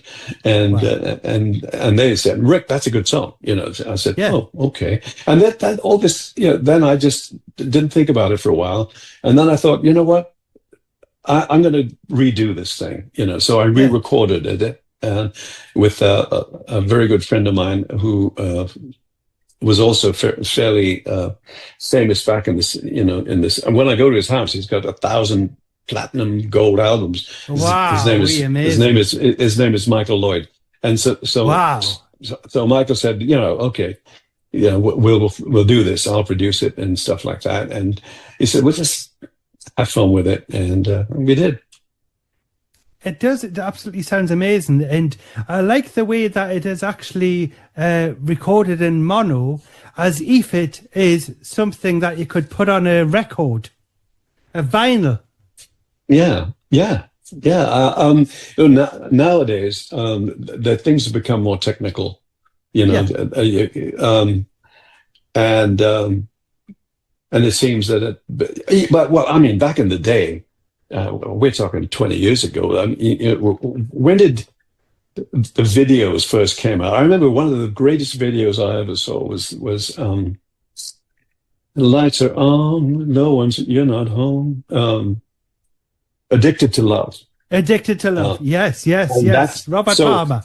Robert Palmer. That video was one of the incredible video. It was great. And then all these other. I remember seeing this thing about Billy Joel, and they were talking about how all these songs. As soon as you have a song, you've got to get a video with it. Yeah. And this has been going on for way longer than I thought. It's going to be years. And so now it seems to be like an essential sort of thing, And then you've got to have the song has to have certain, megabyte, whatever, for it to be played on certain platforms and certain. That's mediums. Right. The bit rate, the quality. Yeah. The quality has to be high definition and all this kind of stuff. So it's a new world. Yes. It sounds great, and I love the video as well. Did you have fun recording the video? Well, I actually would. I did another video that was kind of a green screen thing as well, but decided not to use that, to do something more real, and something that doing it in the actual studio that I recorded the song, right, and then have some flashbacks of that's who he is, or this is who he used to be, and all this kind of stuff that for those who remember, but. So and as you're going to do it, might as well bring everything into it. All the stuff that that happened in the past. So that's right. All of the rock and roll there, which you're still rocking and rolling now, Eden. Now, do you have any future music you can tell us about? I can't tell you. No, I'm kidding. You're teasing me. Yeah, no. This is privileged information. I mean, but it's like I'm going to get an exclusive, Eden. All my plans are with the Epstein files. No, cut that out. Cut that one out. Right, we'll cut that out. Yeah. No. It's all hidden away somewhere. Yeah, so it will eventually come out. No, but no. To tell you the truth, I did this for fun. Obviously, they're saying because I'm no spring chicken here. It's like, oh, my new career. No. I mean, because it's just if something comes into if it's a figment of your imagination, okay, and you say, okay, I'm going to do. This is an idea, so let's go with it. And let's see what happens, type thing. And test the water. As long as I can still do it, I'm not too decrepit, and I can still do it. Might as well do it. Can. And also, keeps you. You got to keep moving. Yeah, definitely. But yes, it's like it was. I mean, it sounds just. It's Eden Kane in 2025. Yeah, exactly. Yeah, thank you. Thanks for bringing that up. Yeah. It's a pleasure. Now, where can listeners follow you, Eden, and buy your music? On Spotify, on YouTube, and various other platforms. That's a good question, actually. But we will list but nowadays, them. It's just it's out there. I mean, and there's my website. I have a website, edenkane.com. So all the links to all of your merchandise, and everything, all the rest of it down there. Yeah. That's excellent. That's excellent, Eden. Now, just before you go, I've got a question for you, which I ask everyone. The vinyl revival is here, so I must ask you, what was the first vinyl record you ever bought, and what record would you play me if you had a record player beside you? Oh, well, the early Elvis song. I mean, I loved Hound Dog, of course, but I also, and also, I recently have become friends with Mike Stoller, who wrote it way back in the day. Wow. So Lieber and Stoller wrote that. But I've got to go with, and if I have to go with an Elvis song because he was my first earlier influence, and that would be "Don't Be Cruel." Oh, excellent choice. Excellent choice. Yeah, that's the first one. That was so unique, and that bass sound and the whole thing was just mesmerizing. I remember in the youth clubs they'd be playing it and all that, and all of us would be pretending to dance and all that kind of stuff. But it was good. It was good. Excellent. Yeah, that's a great choice there, Eden. Now, it's before you go, I've just got to say thank you so much for joining me on the show. Unfortunately, I've run out of time, but please stick around, Eden, because I'll have a little bit of a chat afterwards. But I'd just like to say thank you so much for joining me. And would you like to come on the show again? Have I frightened you away? I would love to, and thank you. It's been a real pleasure talking to you, and thank you. No problem at all. And finally, please can you introduce your latest single, A Little Bit of Rock and Roll? Okay, this is Eden Kane, and my new single is A Little Bit of Rock and Roll. Thank you. Thank you so much, Eden, for joining me on the show, and we'll speak to you again soon, hopefully, and all the best with the single. Thanks again. Thank you. Thank you very much.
The Phil Wilson Chats with Celebrities.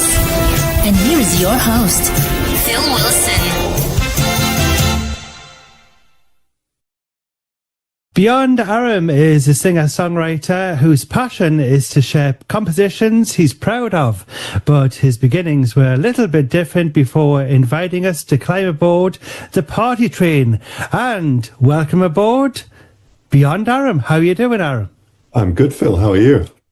I'm very good, thank you very much, and it's great to see you and hear from you as well, because after the party train actually dropped in my inbox, I thought I've got to have you on the show because it's such a fun tune.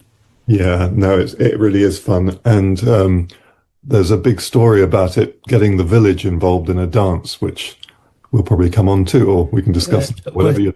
Yes, we'll be talking about that later on. Now, going back to your beginnings, and you were born in Hong Kong before coming to the UK, but I hear that from a young age, something other than music caught your attention. Please, can you tell us about that? Yeah, I was really into horses, so I tried to become a dressage rider, and I competed in a few Asian games, obviously being from Hong Kong originally.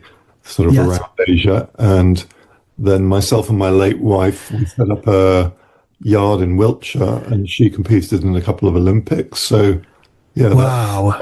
my life was great fun. Absolutely amazing. And I hear that a lot of travel was involved to go riding when you were in Hong Kong. How often would you make the journey? Because I hear it was taking over 3 hours sometimes, to get to your destination to ride. Yes, that's right. Well, when I learned to ride it, because back then Hong Kong was much less well developed, so we'd have to go to the New Territories, which is basically on the border of China, and being kids, you get a lift with someone or you get on a train, and the network was not as established as it is now, and you would go around the houses. But that's the joy of being keen at something, because you just do whatever it takes, don't you? Which is kind of the satisfaction of it, and makes you hungrier. Definitely. So what was it that you loved about the horses? Did you see something on the television? Was it something at school that you were like going, hey, these animals are just, something that I admire?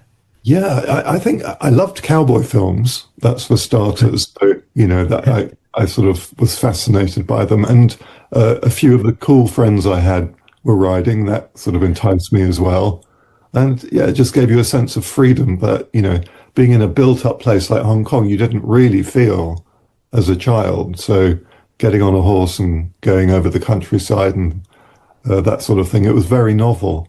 And I think that's what drew me into it at that stage. And then later on it developed because I got into dressage, which is a whole different sphere, much more thought and precision, and I think that's kind of what translates to music in my later life. But yeah, it was a development though. Initially it was the exhilaration and going jumping and things like that. So yeah, from a young person's perspective, it's fun. That's how I felt. Because a lot of people, when they see Hong Kong, they just think of all of the bright lights, the big buildings, hustling, bustling things. And people obviously don't see the other side of it on the television, as it were, on these travel programs, to see, what else there is over there as well. Not just the big city, you've got all these lovely places as well that you can visit. Yeah, exactly right. Lots of undiscovered outlying islands and countryside. And but you've got to go and find them, but they're there. So and particularly back when I was a kid, New Territory was very underdeveloped. It was full of paddy fields and shacks, and there was none of this high-rise stuff that exists now. So it was like going back in time in a way.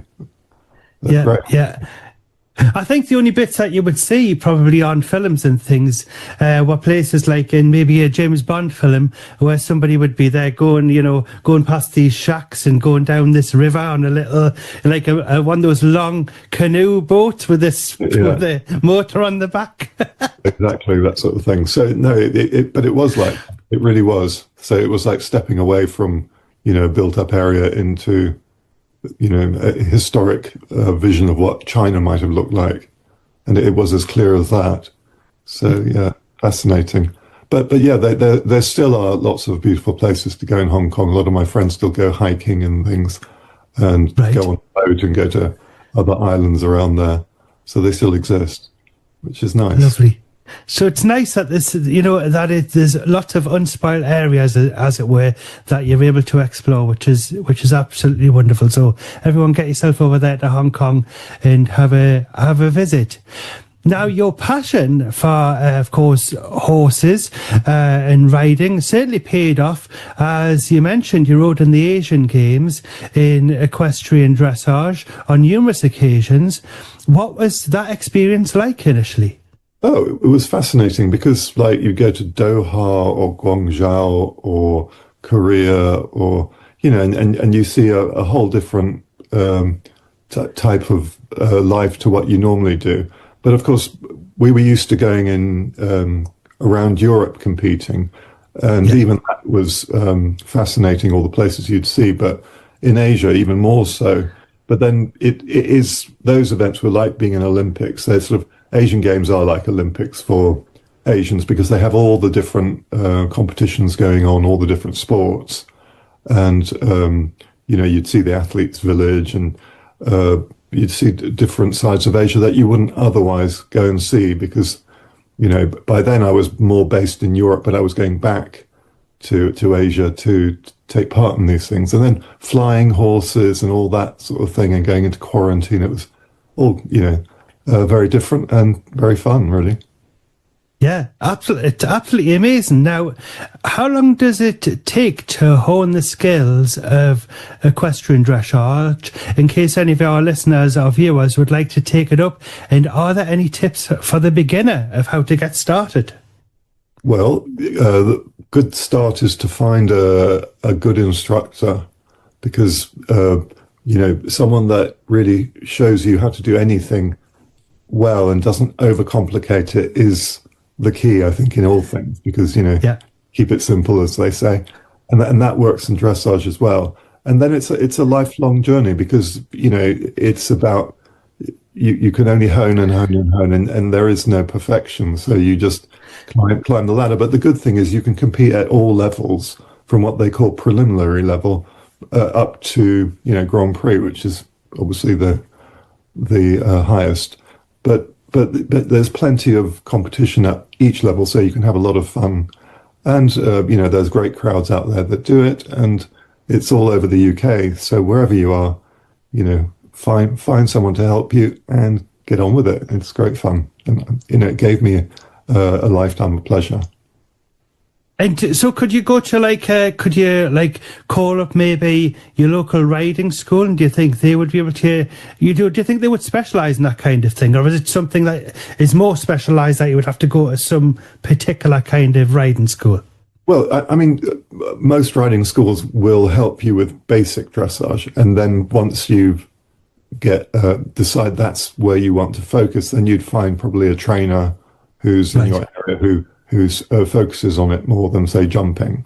So, but up to a certain level, there's many, many, many people that can help you, even more all-rounders. It's just as long as they sort of think of dressage, they respect it. Then even if they're, say, eventers, where they do all the aspects, they could certainly help you up to quite a high level before you have to really go to a specialist. So yeah, excellent. There's possibilities. Lots of possibilities. And is there a particular website that you know of that where people could go and maybe look for any riding schools that would particularly, especially when people who are wanting to really get into the dressage side of things? Yeah, well, British Dressage have their own website, and they basically run dressage from grassroots up to the top. So they're the people to look to. They have a website and contact details, and they'd certainly put you in the right direction. Excellent, excellent. And do you still take part in any dressage in between you doing your music?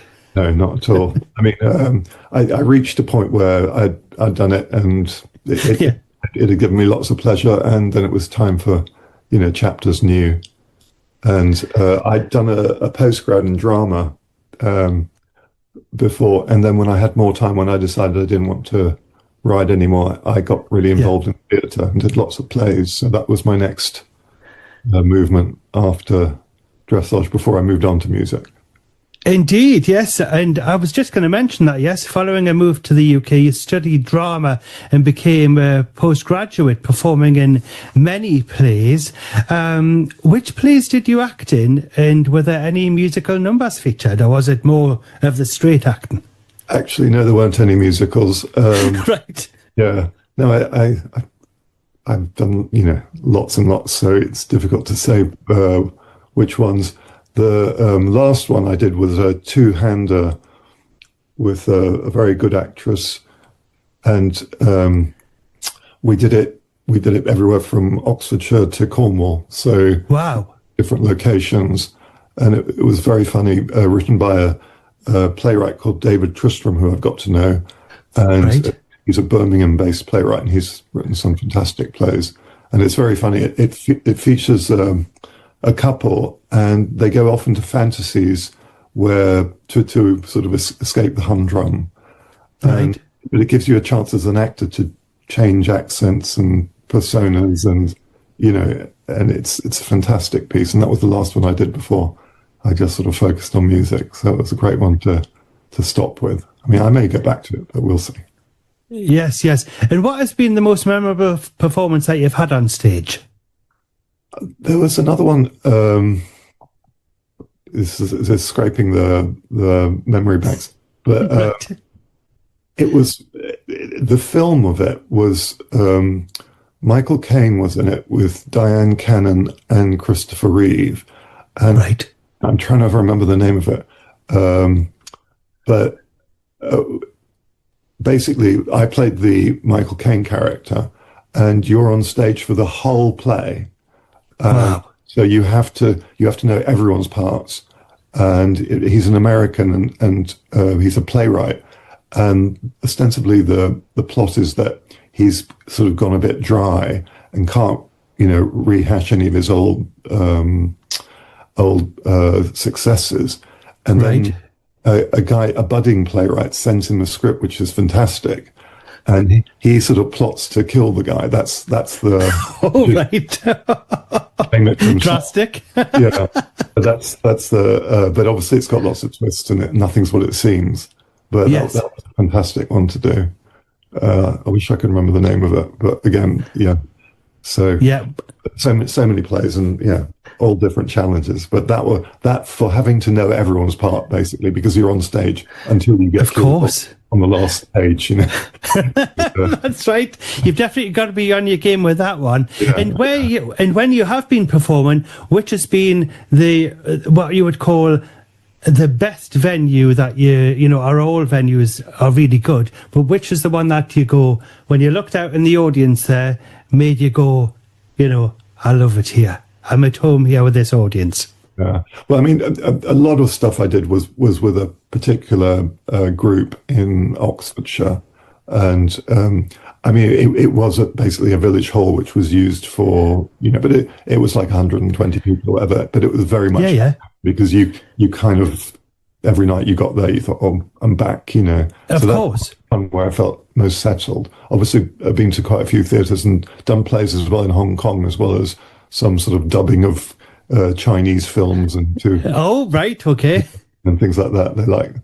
They want you to do American accents all the time for the dubbing work. But and there were some big theatres in Hong Kong as well.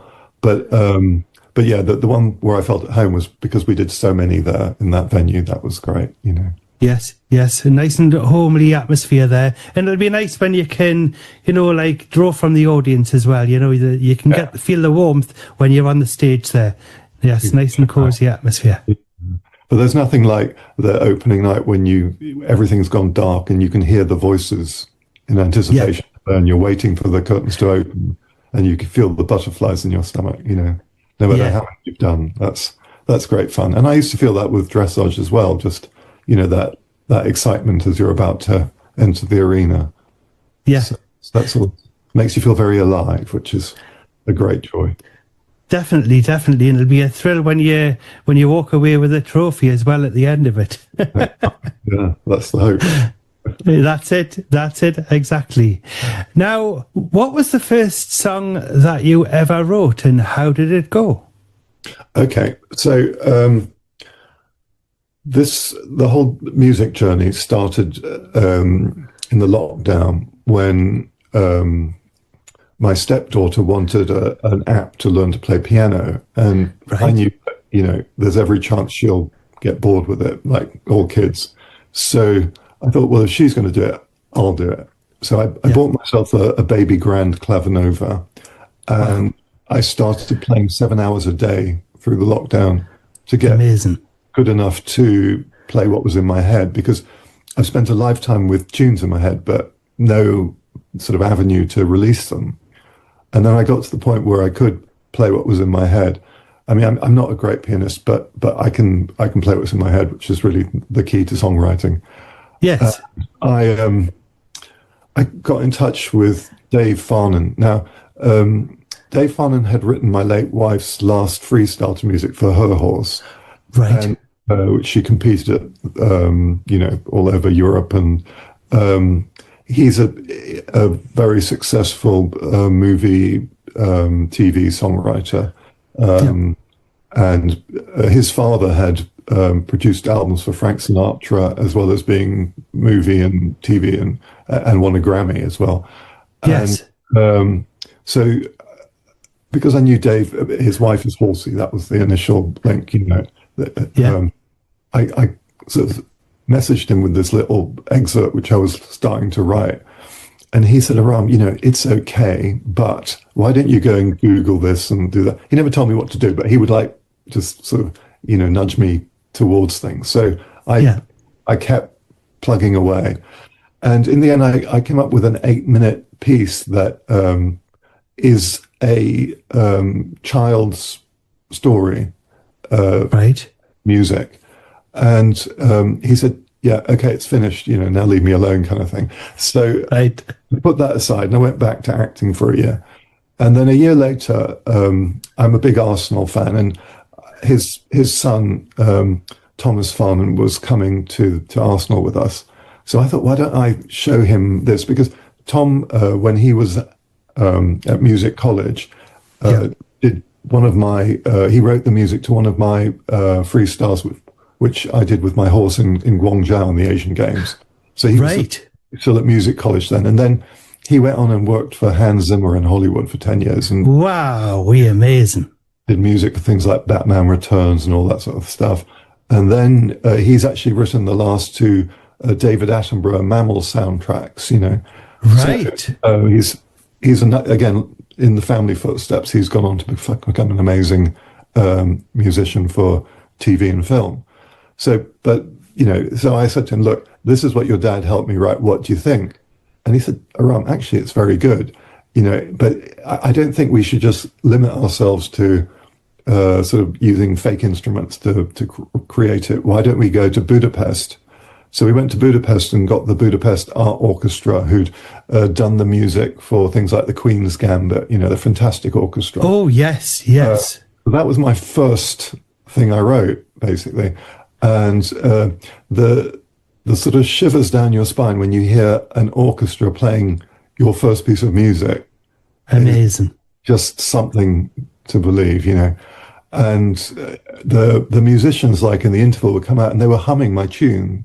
And I thought, that's amazing. I couldn't believe that would ever happen. No. So that piece has been in the works of making a massive 3D animation. And that should be finished actually in July sometime, which is excellent. That's been a long time in the making. And anyway, so then I forgot about music because I'd written my piece. I basically retired in my head. But then last summer, in our village in Gallant in Cornwall, we were having our house renovated. So Elaine, my wife, and her daughter Connie and I were going to stay in an Airbnb in the village. And I found the bed a bit uncomfortable. And there was another one near the slipway, near the water, that had come up half price, And I said to Elaine, look, do you mind if I go and stay there? Because bed might be a bit nicer. She said, no, it's fine. So I went down there and I took my keyboard because I hadn't touched it since I'd written this other thing. So I sat down and started to play, and I thought, well, why am I playing other people's stuff? Just play what's in your head. So I wrote a song, and then I sent it to Tom and said, what do you think? And he said, actually, it's pretty good. But you know what, Aram, if you're going to start writing songs, you need to write them. You can't just write one. No. Then I started churning them out, and that's kind of what happened. And then so we're going on Friday to Air Studios to see the album being mastered. Wow, well, it'll be amazing, that. Yeah, so that should be ready sometime in August, which should be fun. So to go from like zero to seeing an album with 15 tracks about to come out, that's correct. That's really sort of quite mind-blowing. It certainly is. And the video as well, I mean, it'll be magical. Yeah. And that's another one. And then, as you know, my first release was last Christmas, which was the other crazy one, which streamed over 1 million on Spotify, which is, amazing. You don't realize how amazing that is till you release some more and they don't do the same thing. You think, how did that actually happen? Yes. So this Christmas, I've written another an EP, which will be that song plus 4 others. So we've got the album coming out, then this child's animation, then the Christmas EP, and now I'm working on an album for next year. So it's like, what started as a bit of a hobby, it's sort of like overtaking my life, but I'm enjoying it. So.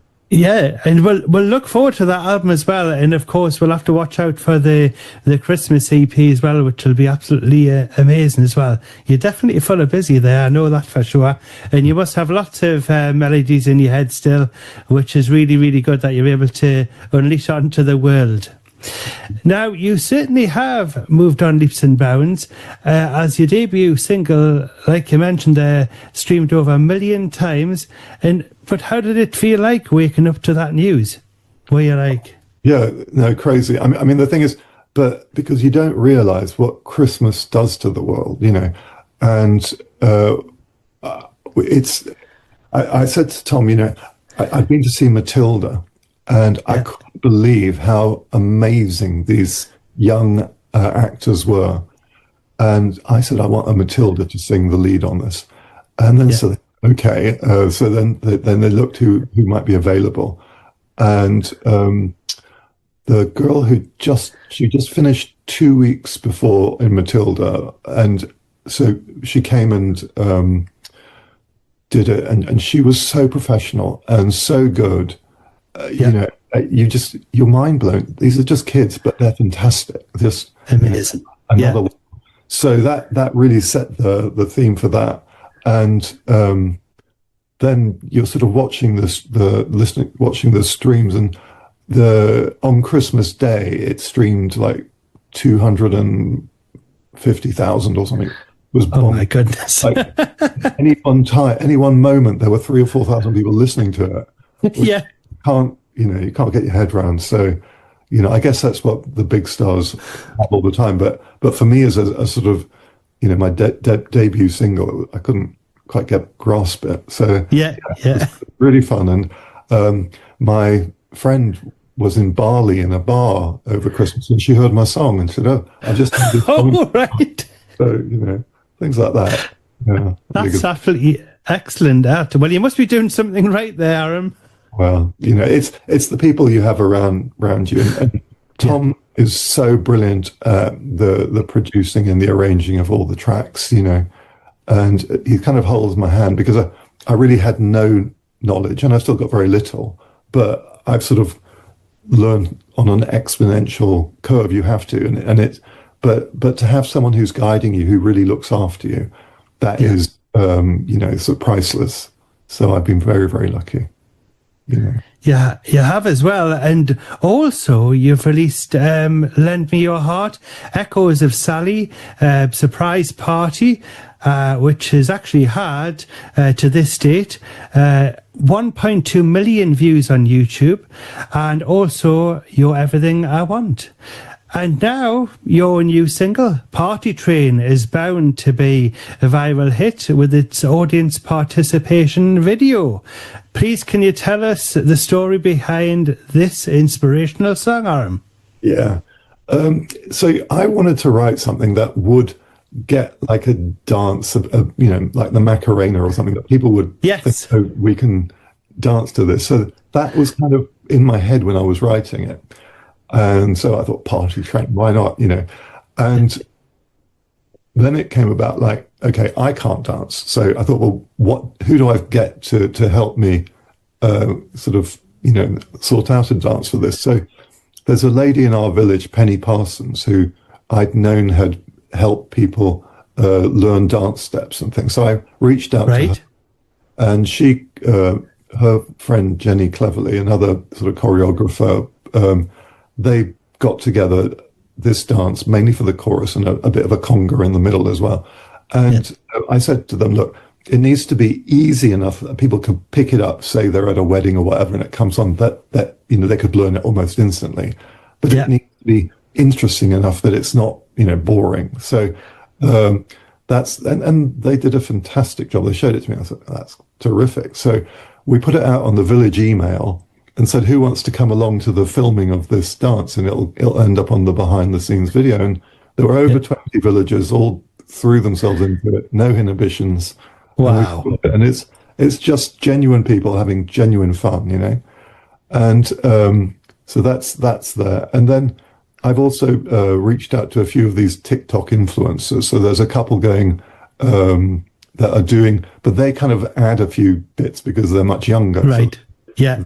They do it, but they do it with, a few sort of extra moves, which is cool too, because you want it to appeal to everyone. So, of course, if the younger people want to make it a bit more interesting in their terms, that's terrific. So the main thing is I want people to enjoy the music, and we'll see. But so far, the initial views, the YouTube views, are already very good for the video. So hopefully the streams will start eventually, and then it'll be fun. I think it's about I think it's nearly 130,000 or something when I last checked there, and that's only within 4 days to this date. So that is amazing.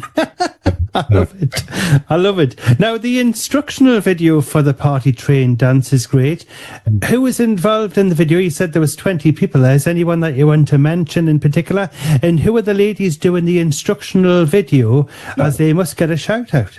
Yeah, that's Penny and Jenny, the lady from my village, and her friend who lives in Truro. But they have a dance group together that they have in Lostwithiel, which is a nearby town. So it's those two that are sort of highlighting the how to do video, which is terrific since it's their brainchild. And the whole village is just awesome. And Simon Ray, who's a cameraman for Netflix and so on and so on, he goes around the world doing stuff. He happens to have a house in the village, so he filmed the village doing it. Wow, that's amazing. Yeah, so it all gets it all got done very well. But what you can't buy is genuine people just having genuine fun. I mean, I could have gone to any dance troupe and got them to do it much better and this and that. But they're doing it for as work. These people are doing it as fun, and you can't reproduce that. So I hope people enjoy seeing just people just having fun, and I hope if you're at a party or whatever and it comes on, you feel confident enough to go up and have a go at it, because it's an easy dance and a fun one. That's right, and jump on the party train. Exactly right. Exactly. But now, whereabouts was it filmed, and how long did it take to learn the dance and make the video? It was in the village hall, and they learnt the dance within an hour, and amazing. It was finished within 2, and then everyone went to the pub. That's great, because I think it would take me days to learn it. No, it wouldn't. It's so easy. Because the way that they're moving in the video is amazing, and I love the glitter ball as well. Yeah. No, it's a fantastic village hall. I mean, I've done play in there and things, so that it's really set up with a beautiful sound system, and great lighting. So they've really made it fantastic. So we have lots of entertainment in there, and it seemed a great location there, sort of central and walking distance to the pub. So definitely, and it's got real villagers in there. They haven't been, got from a drama school or anything. Definitely real people in it. Really looks like everyone is having great fun as well. So everyone's going to have to check out the Party Train video there, which you can watch on Beyond Aram's YouTube channel if you check that out today, and all the rest of the videos as well. Now, do you have any future music or tours you can tell us about? Yeah, well. Any future what? Sorry? Any future music or tours you can tell us about? Yeah, the music, I mean, I don't know about tours yet, but the next one that will come out will be the title track for the album. And that will come out on the 1st of August, I think. Right. Yeah. And that one actually I sing, which is so far I've been getting, people to help me sing, but there'll be a few on the track that I sing, and including that one. That'll be the first one. So, yeah, that'll be fun to see how that's received. And that it's going to have a video even on the Spotify. It's going to come out with the video on Spotify, which will be the first one that does that of my tracks. Wow! And that I got the guys who are doing the animation for my children's project to do an animation to tell a story to go with the song. And then Simon, the guy I told you about, the cameraman, he came and filmed me and sort of inserted me in bits of the video, singing, but not enough to take away from the story. So it's quite cleverly done. I'm quite proud of it, really. So I hope people enjoy that. Something a bit different. Yes, watch this space, and we'll get that out there, and we look forward to watching that as well. Now, where can listeners follow you? Well, if you can go to beyondaram.com, then all the links are there for all the videos, all the streaming, and all the news, and it's all there, and then it links you to Facebook and Instagram and so on. So it's beautifully looked after, not by me. Right. Yeah, it's a great website. And also, if anybody wants to get involved with the, the dance moves and things, there's instructional videos on there. And also, you can learn the lyrics as well of the songs, because there's lyric videos as well on there. Exactly right. So, yes, please do visit. Yeah, enjoy. That's right. So it's beyondaram.com is where you can find all of that information, and also find out how to stream and buy the songs as well. Now, on another note, the Vinyl Revival is here. So I must ask you, Aram, what was the first vinyl record you ever bought, and what record and song would you play me if you had a record player beside you now and go, Phil, that's my favourite, that. You got to listen to that. Well, the first one I ever bought, I believe, was Elton John, Caribou. Right. But in terms of my favorite, it would have to be a Prince track, because I was a mad Prince fan. I saw him 8 times. Wow. My sort of lifetime favorite song of his is Little Red Corvette. So, Little Red Corvette. Yes, I love that one as well. That's a great tune as well. What was you like on stage there? What was the atmosphere like? Was it wild? Wow. I mean, I've just been to see Robbie Williams a couple of weeks ago. He's an amazing entertainer. Right. But Prince was an amazing entertainer, but he was a virtuoso, because he could play 20 instruments at the age of 12, which amazing, bonkers. And he played lead guitar better than anyone I've ever seen. And he was just, dynamite on stage. So, and he always had terrific backing singers and dancers, and just such a show. And, and such a wealth of great tracks. He wrote so many tracks that he didn't even do. And, the ones that are, well known by, like Manic Monday and that's right. Yes. Chaka Khan track, and all those sort of He wrote "I Feel for You," didn't he, for Shaka Khan?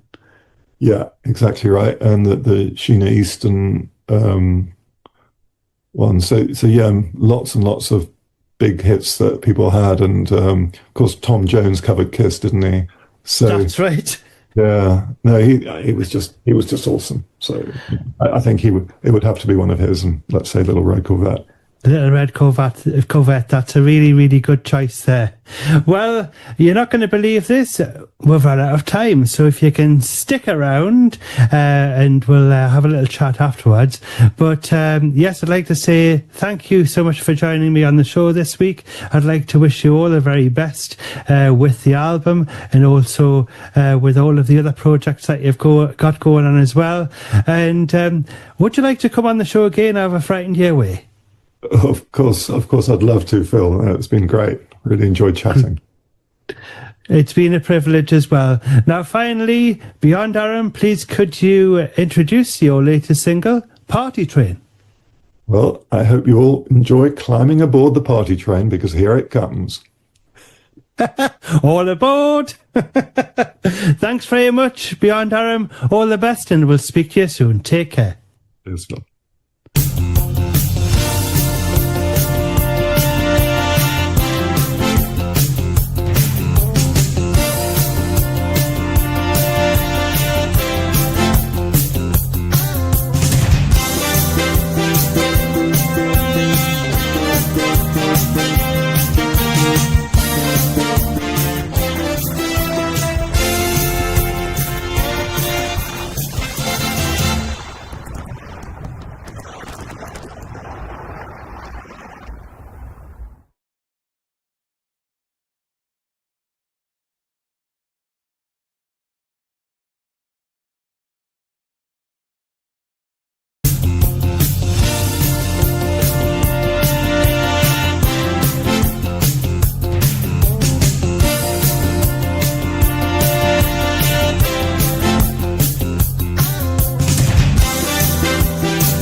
Welcome to Phil Wilson Chats with Celebrities.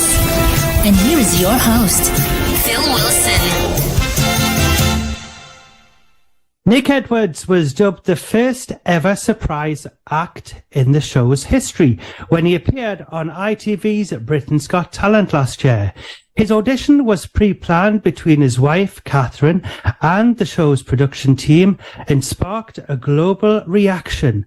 His performance of the song Daddy's Little Girl has been viewed well over 300 million times and trended worldwide on YouTube, in the top 10 as well, within 48 hours of being aired on ITV. And Nick joins me now. Welcome to the show, Nick. Hello, Phil. How are you? I'm very good. Are you okay? I'm perfect. Yeah, I'm in a good place, and I'm raring to continue pursuing my love for music. It's been a great few weeks, and I'm looking forward to the release of the EP in a few weeks' time. Indeed, yes. And your story, by the way, just going back to Britain's Got Talent, was covered nationally in the UK with appearances on shows such as ITV's Lorraine and This Morning, but also internationally as far as Japan. Your music is absolutely fantastic, and recording your single, so your EP, which is just coming out now. What was it like recording that? You went all the way over to Nashville, I believe, after Britain's Got Talent. Yeah, so after Britain's Got Talent finished, there was obviously a keen pursuit of the song I sang on the show, because it done so well on social media and Facebook and YouTube, and it was such a big hit on the show. I think it was the second most watched for the entire series. But what it did on Facebook was well over 300 million, which is, oh my goodness, amazing. Which is incredible, you know, and it still gets shared today. So it was really important that I got the single down and released it, which I did in September last year. Yes. Now I was planned and schemed how I would pull it all together. We decided we really wanted it to be as stripped down as it was on the show, because on the show it's just me and the guitar, right? It is, yes. So we wanted it to be very similar, but we liked the idea if we were going to introduce something, maybe introduce a nice piano to it, just to kind of lift the track up. So it's a very modest track. Went across to Nashville, recorded it live. So I played and recorded it live with live piano. Yes. And then I released it in September last year. And I think we wrapped up 3 number ones, probably 14, 15 top 10s. And it's been covered in probably well over 35 countries around the world, which is insane. It's absolutely amazing. And actually, just half an hour before coming on the show, I did actually watch the video of your performance on Britain's Got Talent, singing Daddy's Little Girl.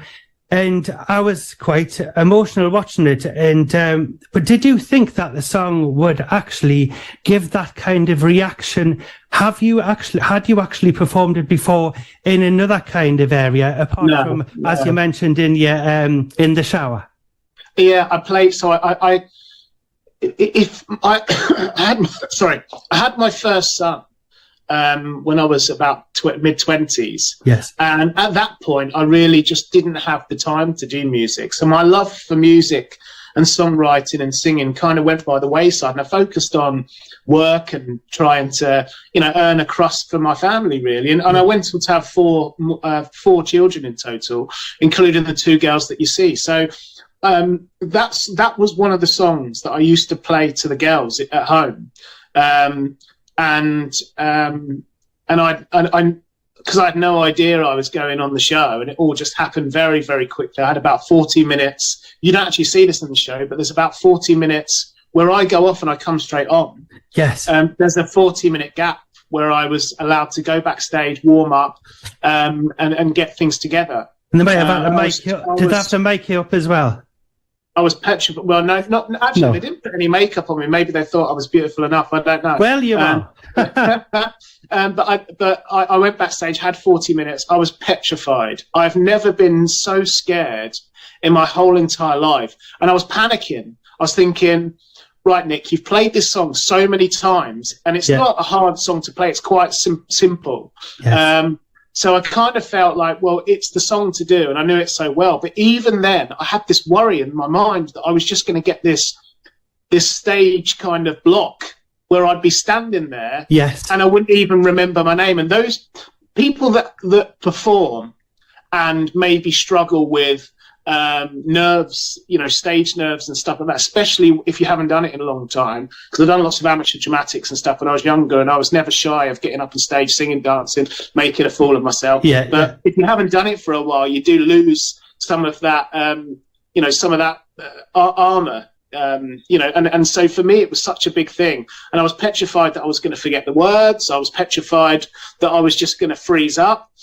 So I went to one of the backstage people. I said, look, I really need you to print these words off for me, because if I go on stage and I forget. And they initially said, we'll find out. They went back to production and they said, we can't let you take the lyrics on. It's not something we allow contestants to do. My goodness. And then I really panicked. And then the guy must have seen me panic, and he came back to me 5 minutes later saying, send me the lyrics and we'll print them off for you. And all you've got to do is go out there and we've told the judges that you've got your words, and to so it's part of the show, and that was it really. So, but I never looked at the words when I went. No, you didn't. I was gonna say you were like, as they would say, on form there, doing your thing, and I just saw them just sitting on the floor. It's from the heart, right? So when you start singing, I'm in the zone. But what's so stupid about me printing off the lyrics is that, the lyrics would have been like Fontaine or something. You know what I mean? Like I couldn't have seen them anyway. Mm-hmm. Maybe it's like a prop you needed. It was just from the heart from the get go, and then when I finished, and that kind of the gap that you hear there, because I get asked about this all the time. The gap at the end, the kind of 4 or 5 second gap when no one clapped. And I can completely understand people wanting wanting to believe, or maybe believing that it's all part of the show and how they edit it. Yes. That is, and yeah, some of the show, me walking off, and you don't see the 40 minutes, and there is always some razzmatazz and good editing in TV, but that part was absolutely true to what happened. I stopped singing, and I genuinely felt like it was I felt like an hour. I was just sitting in this time zone for someone to stop the clock. Yes. And then suddenly I got a standing ovation. Everyone went crazy. And I got so emotional. Yes, it was an absolutely magical moment in television history, I would say, and it goes down as one of the best, as it were, talent competition moments, I would say, that has ever been. Thank you. Yeah, I appreciate that. Yeah, the reaction was absolutely amazing. And I know what you mean. Is the song's still growing as well. You know, the song is still growing. People are. It's still finding people. Yes. You know, and I think that the song has ability to really get to the hearts of lots of people, and I really hope that it continues to grow from strength to strength, and it gets found by people who haven't seen it yet. You know, I really hope that, because I mean, the song must have one of the questions you asked is how it's impacted people. Yes, I've had so many messages since the show, and there are a few that really stand out. And one of them was from somebody who's in a war zone fighting, and he's got children at home that he really misses, and he really found the song really helpful. Yes, you know, I mean, that is insane, and to know that it's had such an impact on people. I even had one that said that they lost their dad maybe 20 years ago, and they weren't able to get over it, and the song helped them find comfort and get over it. I mean, it's insane. And so I'm really pleased that it's found people, not just found people, but got into people's hearts really, and they've taken on. And I really hope that people continue to share it, and it continues to find new people. I think it certainly will. I think it's got the same kind of snowball effect that You Raise Me Up had all those years ago. That's still very much covered. You Raise Me Up. And the original version that I heard was, I'm trying to remember what he was called, from Ireland. Oh, never mind. I'll come back to what he was called. He was a gentleman. I know who you're talking about. Yes, I forgot his name now. That's terrible. I can see his face on the CD cover as well. But never mind. Yes, well, he originally sung it in any case, but then that wasn't like the famous version, as it were, because then it was when Westlife covered it. That's when it really took off. And like with your song, I think that's going to be something that's going to really stand the test of time. Hopefully, yeah. I mean, it's been an incredible journey so far, but it's not over yet, right? Exactly, it isn't, because your musical journey is just at the pinnacle, and it's still. Well, we're trying just to kind of keep moving forward. Obviously, the new EP is out on the 23rd of June. It's a kind of collection of 7 tracks in total, 4 one original, one cover, and the rest are original. And I'm doing music that for me, I fell in love with kind of the country Americana kind of American songbook music, taking lots of influence from Motown and soul music, and there's a real influence in the songs from all of those different genres. But I kind of found my heart with country music, and I think that although I'm not performing or writing typical kind of country music, I feel that the songwriting and the songs and the message have all come from country and the influence of country, and so for me, I'm doing music that I feel at home doing. Yes. And I've seen on, I just saw on TikTok as well, you've got like an Elvis track on there, I Got Lucky, and you said, "How this is, imagine what it'd be like if it slowed down," and it sounded absolutely fantastic. Yeah, I mean, look, the thing is with that, it's interesting actually. So the EP is called 1960 for a reason. The opening track is a song that I wrote. It's an original song, and it depicts the love story between Johnny Cash and June Carter. Right. I don't know if you know too. Have you ever seen the film Walk the Line? I haven't. No, I'll have to watch it. Right. So essentially what happens is Johnny Cash finds June Carter, who's a singer on the circuit. She's quite a famous country singer on the circuit, and her family, the Carter sisters, are all well known in the kind of 50s and 60s, more maybe 40s, 50s and 60s, as country artists. And Johnny Cash joined the kind of traveling circus at that time, and he just fell in love with June. He was married at the time and had kids, and he spent 12 years, a whole host of other things, drug addiction, drink addiction. But he spent 12 years trying to win the heart of June Carter because he was just absolutely obsessed with her.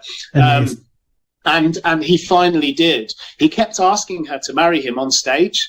Right. And she kept saying no and no and no and no.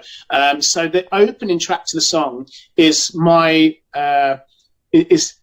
depicts the love story of June and Johnny Cash.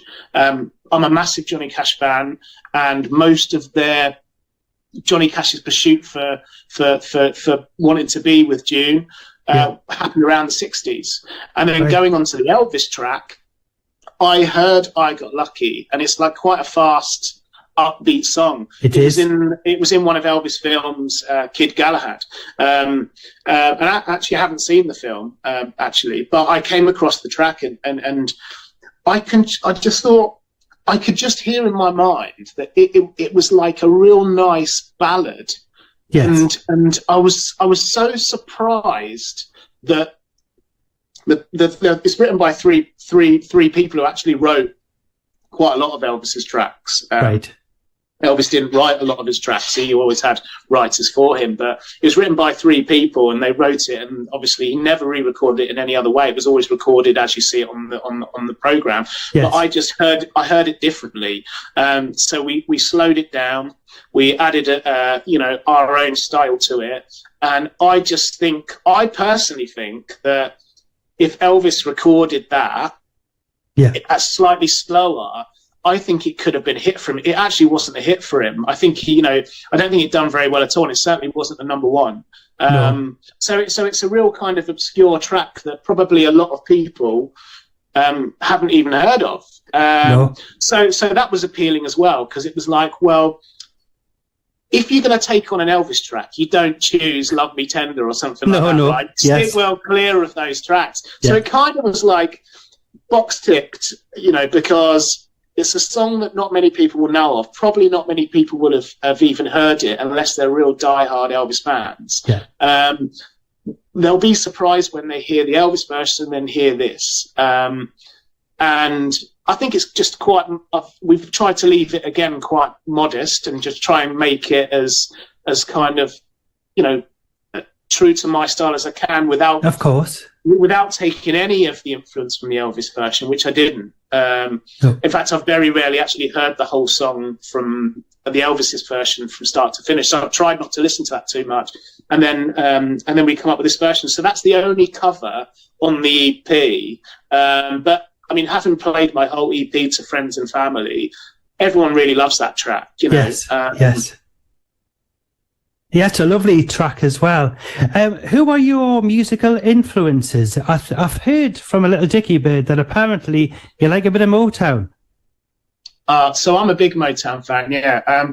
So my mum grew up in the Motown era, if you like, and so she'd go clubbing and Motown was the music, So when growing up, I just would hear Motown music all the time. And then obviously the Motown stuff crosses over with lots of other music, Yes. I mean, I used to listen to all sorts of stuff, but I'd listen to stuff from like Diana Ross to Ray Charles to the Temptations to all these kind of things. And I know that some of them aren't quintessentially Motown artists, but Motown was just such an influential kind of era. So for me, I grew up listening to kind of Motown music, but then I had my own interests. So when I was younger, growing up in like the 90s, it was very much about the kind of rock stuff kind of started to come into play. Yeah. so that's kind of where I went in my teen years. But then as I got older, certainly in my kind of early 20s, that's when I found country music. Right. Now, I would start listening to country. One of the first bands I ever got into that really sold me on country. And although I listened to, the usual suspect, Johnny Cash, I've always been a huge fan of, Dolly Parton, all the normal stuff, they were always part of my collection, right? But I was never really delved into country. And then in my early 20s, I came across a band called Zac Brown Band, who are a massive kind of more modern country act, bit of an Americana sound, not too dissimilar to our sound, really. It's a lot of influence from that as well. And they were singing the stuff they were singing about just really got to me in my heart, and I just thought, why have I missed this whole genre? Like, how have I not discovered this? And then I ended up going even further, and I just thought that if the more country it was, the more kind of bluegrassy and country and old sounding it was, I loved it even more. So then I got onto like Alan Jackson, for example, who is probably one of the biggest country icons, massive in the 80s. Yes. He's a bit of an old timer now, but he's still kicking it. And I just love the kind of idea of a female or a male with a guitar just singing a good song, so country music, of all the influences, country music changed my life, and I can honestly say that, because I got so emotionally attached to the songs that the country artists sing and what they're about and the emotion it brings. And before, I liked music, loved it, loved the sound, but very occasionally, only occasionally would it really get to my heart. Yes. But country music managed to get to my heart. Maybe it was just, where I was in life. I was old enough to I was in early teens. I was able to explore my mind a lot more as a bit older. It might have something to do with that, but country music most definitely changed my life, and it's where I want to. It's where I want to be. And it sounds like it is a perfect fit for you as well. It's like I recently interviewed an artist called Lola Lennox, and she's the daughter of Annie Lennox. And her style, she's really got into her own style. She hasn't gone down, she's tried all sorts of styles, but just seems to fit the style that she's in now. And a lot of people are saying that maybe she should sing more like jazzy stuff. But what she's recording at the moment is very, very good. And obviously with your experimentation, with your singing styles, country is definitely a perfect fit, because it sounds great on the EP. Well, we're definitely not trying to kind of copy anything. We're just trying to maybe take the influences. And what's great is that as people are hearing the new single, which is Into You, which you can so if you pre-order the EP on the 1st of June, you get the single instantly, and then you get the rest of the tracks on the 23rd of June when the EP comes out. But it's great to hear people leaving messages and stuff to almost say, like, this, the sound sounds, you've got the influence, but this sounds new. It sounds like a new sound. And that's great, because it means we're staying in our lane. We're not trying to reinvent something. We're really trying to stay in our lane. And that's something that as a singer-songwriter and an artist, that's what you want to achieve. You don't want to come out and be called the next Ed Sheeran. You want to be you want to have your name and your identity, and so it's great, and for me, I've always loved the grasp of a soul voice. And that's where I really love exploring myself vocally. So with the soul stuff and the kind of, certainly the influence of pop music and the structure of songs in pop music is definitely a big part of it. And then the kind of American songbook, the American culture, and the country music. So a fusion of all of those things. So I'm just really hoping it continues to gather momentum and people like what I'm doing. Well, talking about the future, and this year, you're scheduled to travel to Nashville to begin filming an independent documentary titled Road to the Opry. Can you tell us more about that? So the opera, do you know much about the opera? It's quite a staple. I had a little look at it. Is it like the equivalent to the Greek theatre is over in America? Yeah. So essentially, it started in 1925 as a radio show, and it still is a radio show. So every time they do a show, they put it out over the radio. Oh my goodness! And it started as a bit of a jamboree kind of show. I think it was once a week, and it's been at lots of different venues because they always needed a venue to stage the event. Yes. It started in 1925. It's going to be 100 years. It's the longest running radio show in the world. Oh my goodness! 100 years. So, that's an interesting fact. But it's moved at various different locations. It spent a long time at the Ryman in Nashville, downtown Nashville. The Ryman the Ryman is almost the mother church of country music. It's where all anyone who's a famous or upcoming country music star or an established country music star will play at the Ryman. But the Opry obviously has its nearly 100-year history. Yes. So I'm traveling over in a couple of weeks. So we've got about 4 weeks to go, 4 or 5 weeks to go. And then me and a documentary maker are going over to Nashville to start filming an independent documentary, which we've labelled Road to the Opry. Now, it's my dream and aspiration to go out and play at the Opry. How it works is they have. What's great about the Opry is that they have not only is it steeped in history, and everyone who you can think of who has American cultural country acts, from Dolly Parton, Johnny Cash, to everyone has played on the Opry stage or been part of the Opry at some point. In fact, Johnny Cash was actually banned from the Opry for a little bit because he smashed some of the lights on stage, I think, or mic or something like that. But they obviously welcomed him back a few years later because he's such a cultural icon. But anyway, anyone who's anyone in country music has been through the Opry. It's almost like a kind of the school of country music, if you like, and they also open their doors up to new talent coming through. So it's almost like kind of the first door into country music, and it also stages the old timers as well. They've been in it for ages, and it would be the pinnacle for me to go out and play on the Opry stage. And how they do it is they normally invite on one evening, it's like an hour show, hour and a half show, something like that, with an interval, and they have maybe kind of 6 or 7 acts on one night, and they all come out and play maybe 2 or 3 songs each with the Opry band. So my dream is to play the Opry, and we are going out in the hope to pursue that dream, to meet people linked to the Opry, to find out more about how it's culturally impacted the music industry and Nashville, obviously. Yes. And being a big fan of country music and Nashville in general, I'm excited to go and start that journey. It may take us a few years to get to the Opry, but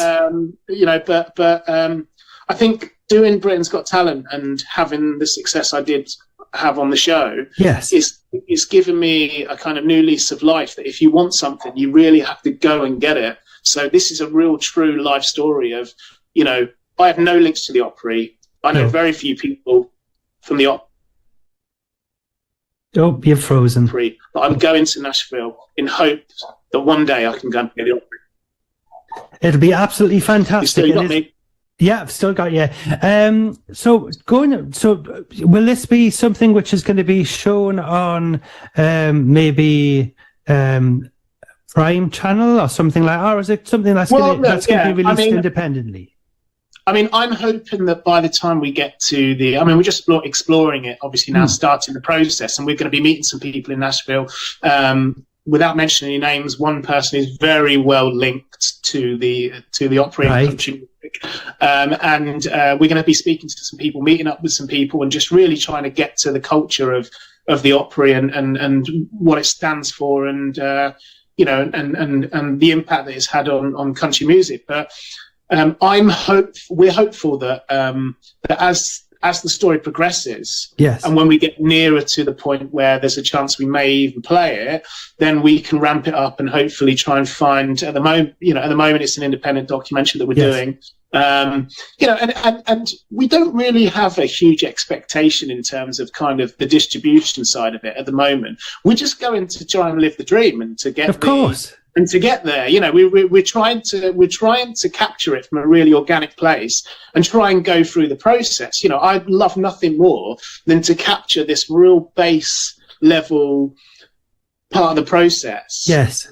All the way through to 3 or 4 years' time, actually getting to the stage and having that whole process. Yes.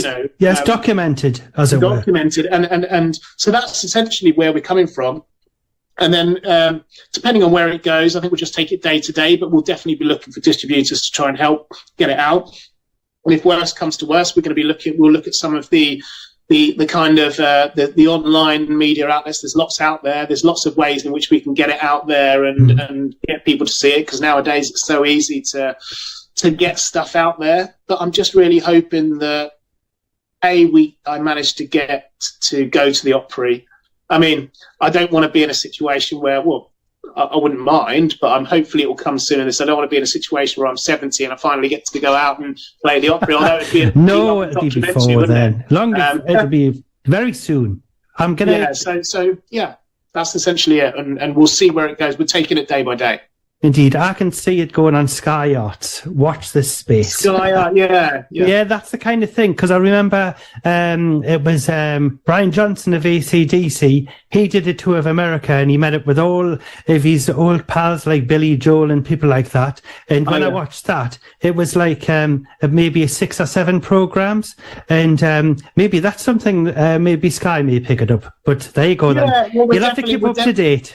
We'll definitely have some conversations, but we're just trying to. I mean, look, why can't I go over to Nashville and play the Opry if it's something I want to do in my heart of hearts? Of course. So we're going out. We're going out in search of the Opry, and I'm really hopeful that my journey can continue flourishing and things can continue growing.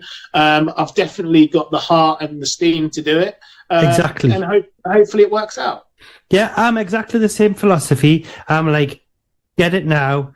Do it now. Do what you want to do now in life, because you only get one life and you're a long time dead, as they say. But exactly. Yes, I think it's going to be a massive success for it. So if you can keep us up to date, Nick, that would be absolutely fantastic.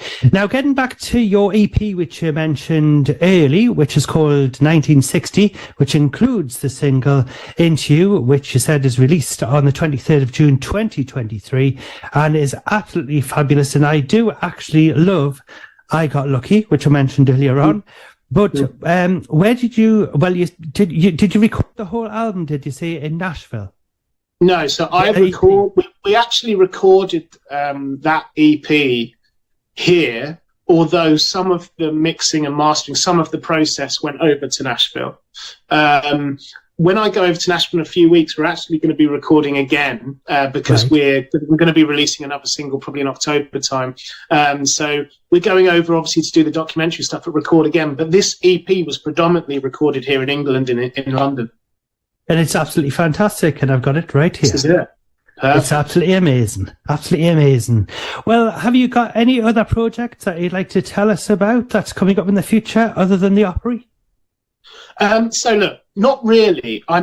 Except we are in the process of trying to get our live set together so that we can really take it to the road. I don't want to do it too prematurely. So I think maybe towards the end of the year, I'm hoping to announce some live shows. Right, that'll be fabulous. So you'll have to let us know all about that as well. And I'll let all the listeners know here on Radio Shields and all my other radio programs as well. And finally, could you introduce your new single, which is Into You, from the fabulous EP, which is out now? Yes, so my name's Nick Edwards, and I'm delighted for you to hear my new single, Into You, which is part of my next EP, titled 1960. It's officially out on the 23rd of June, but if you pre-order it on iTunes from the 1st of June, so in a few days' time, you'll be able to get the single instantly.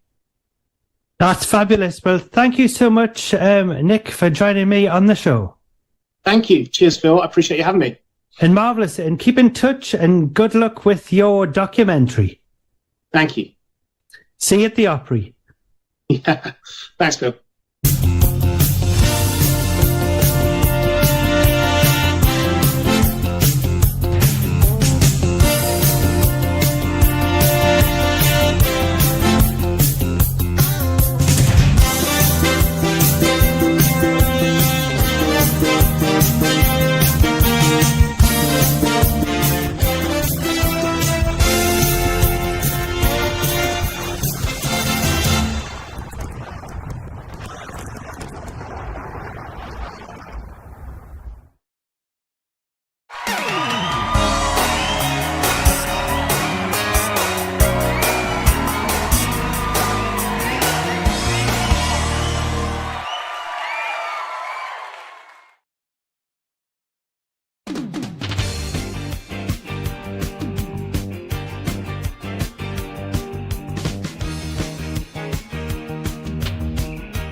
A London cabbie, a photographer, and a music legend.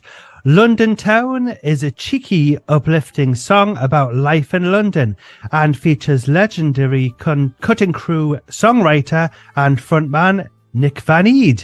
The story of the Condriacs is an inspiring and uplifting one, and one of the members of the fabulous group, Pete Spicer, joins me now. How are you doing, Pete? I'm good, thanks, Phil. How are you doing? I'm very good, thank you very much. It's a pleasure to have you on the show. Pleasure to be here. And please, could you tell us how the band got together? Well, originally, that is actually quite a few years ago. It was, I wouldn't really say band. It was me and my friend. I mean, I'm in my 50s now, as is he. So I was a musician and a songwriter for years, but then kids came along and I stopped doing that.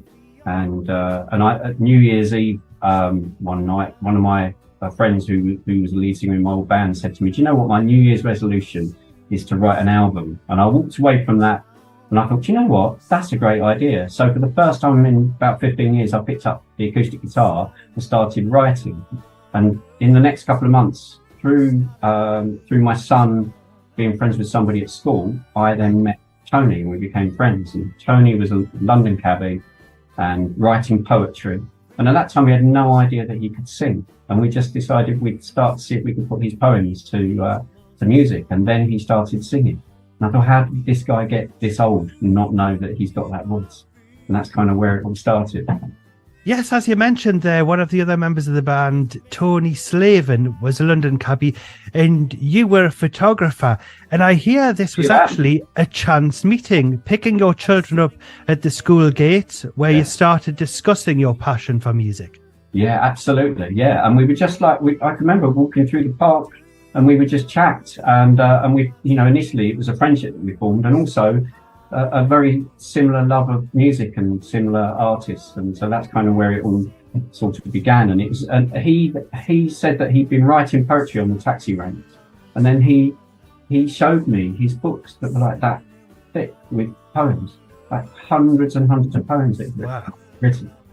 So that's where it all began. So while he was waiting for a fare there in his cab there, he was jotting down a couple of bit of poetry there, which obviously, could turn into lyrics.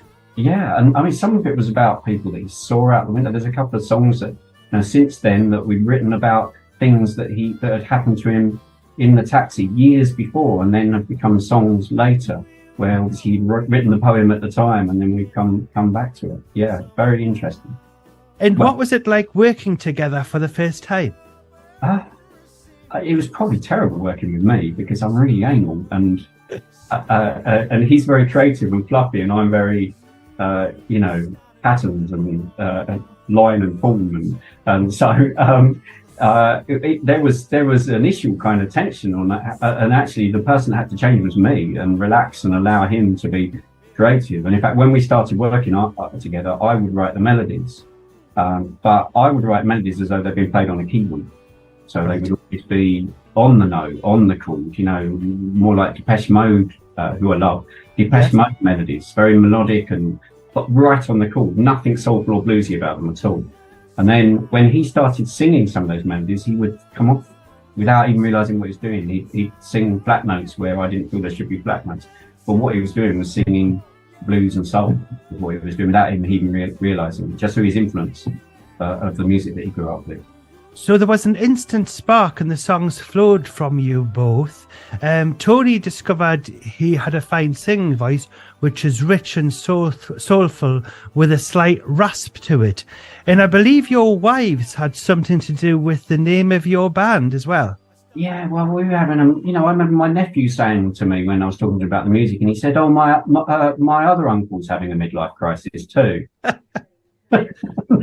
That just about sums it up, doesn't it? And I think that's kind of how it is viewed, of these two old guys that thought they were going to become pop stars, which couldn't have been further from the truth. I've always loved creating music. I don't necessarily care where it leads me. The process is what I love. And so they would take the mickey out of us, and they would call us initially the hypochondriacs, which they then shortened to the chondriacs, because two men of a certain age moaning about health. So that's kind of where that name came from. I love it as well, and it's quite catchy as well. Now, after gathering a catalogue of songs together, you both received a wonderful reaction to a performance of your songs on a local radio station and ventured into the studio to record the band's first EP and announced yourselves on social media. The Chondriacs following began to grow, and today the band boasts some 130,000 followers. Tony used to play and sing the songs they had written to his punters in the cab, some of whom were very high profile as well, including Brian Johnson of AC/DC, Art Garfunkel, Lewis MacLeod, also Wilf Scolding, Game of Thrones fame, who ended up appearing in one of your videos. I wonder what the punter's response was like for Tony serenading his passengers. Well, I would have thought that most of them probably thought, what on earth is who? I think we've got in the wrong cab. But he's Tony's a really kind of warm, and it's hard not to fall in love with Tony from the moment you meet him. And I would imagine that obviously I've only known him as a friend rather than the driver of my cab. Yes. And I would have thought that most people really loved being in his cab because he's very chatty, and he would talk about the music and then play them a bit and maybe sing a bit to them. And I'm sure some people thought, oh dear, but we've got fans that are still following us today that came from, and they're friends as well, I would honestly call them friends, that came from sitting in the back of Tony's cab, all those years ago. They're still following us today. Absolutely amazing. I bet you got some good tips. Yeah, yes. Well, he did. And, when you think about, some of those people have become patrons.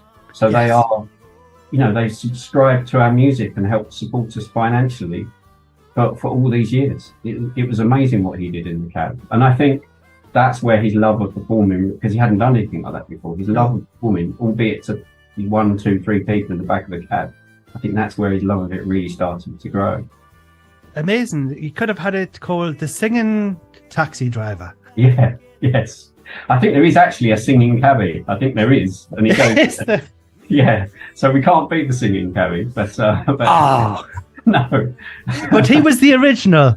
Yes. I think the key Tony was the original. Yeah. But he had a great time doing that, and he met a lot of good people.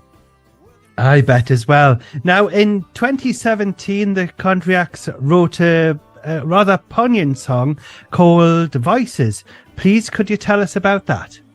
Yeah, well, that was about, I'd kind of gone through quite a spell in my life, and that kind of created anxiety, and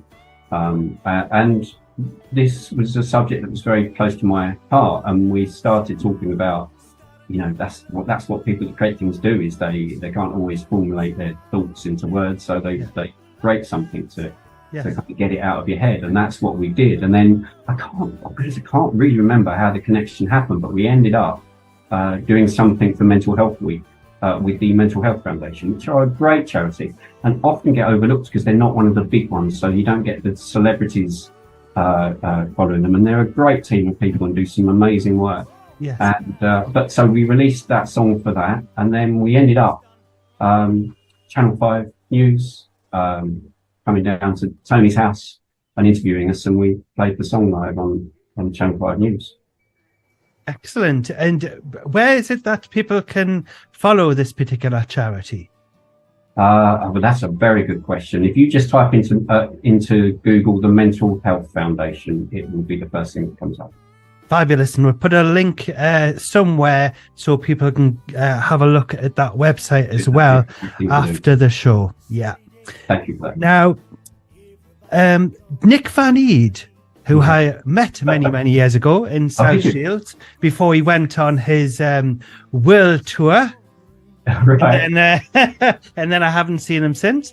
He was doing a little bit of. He did like a personal kind of gig at the Customs House, which is a venue which is quite famous in South Shields.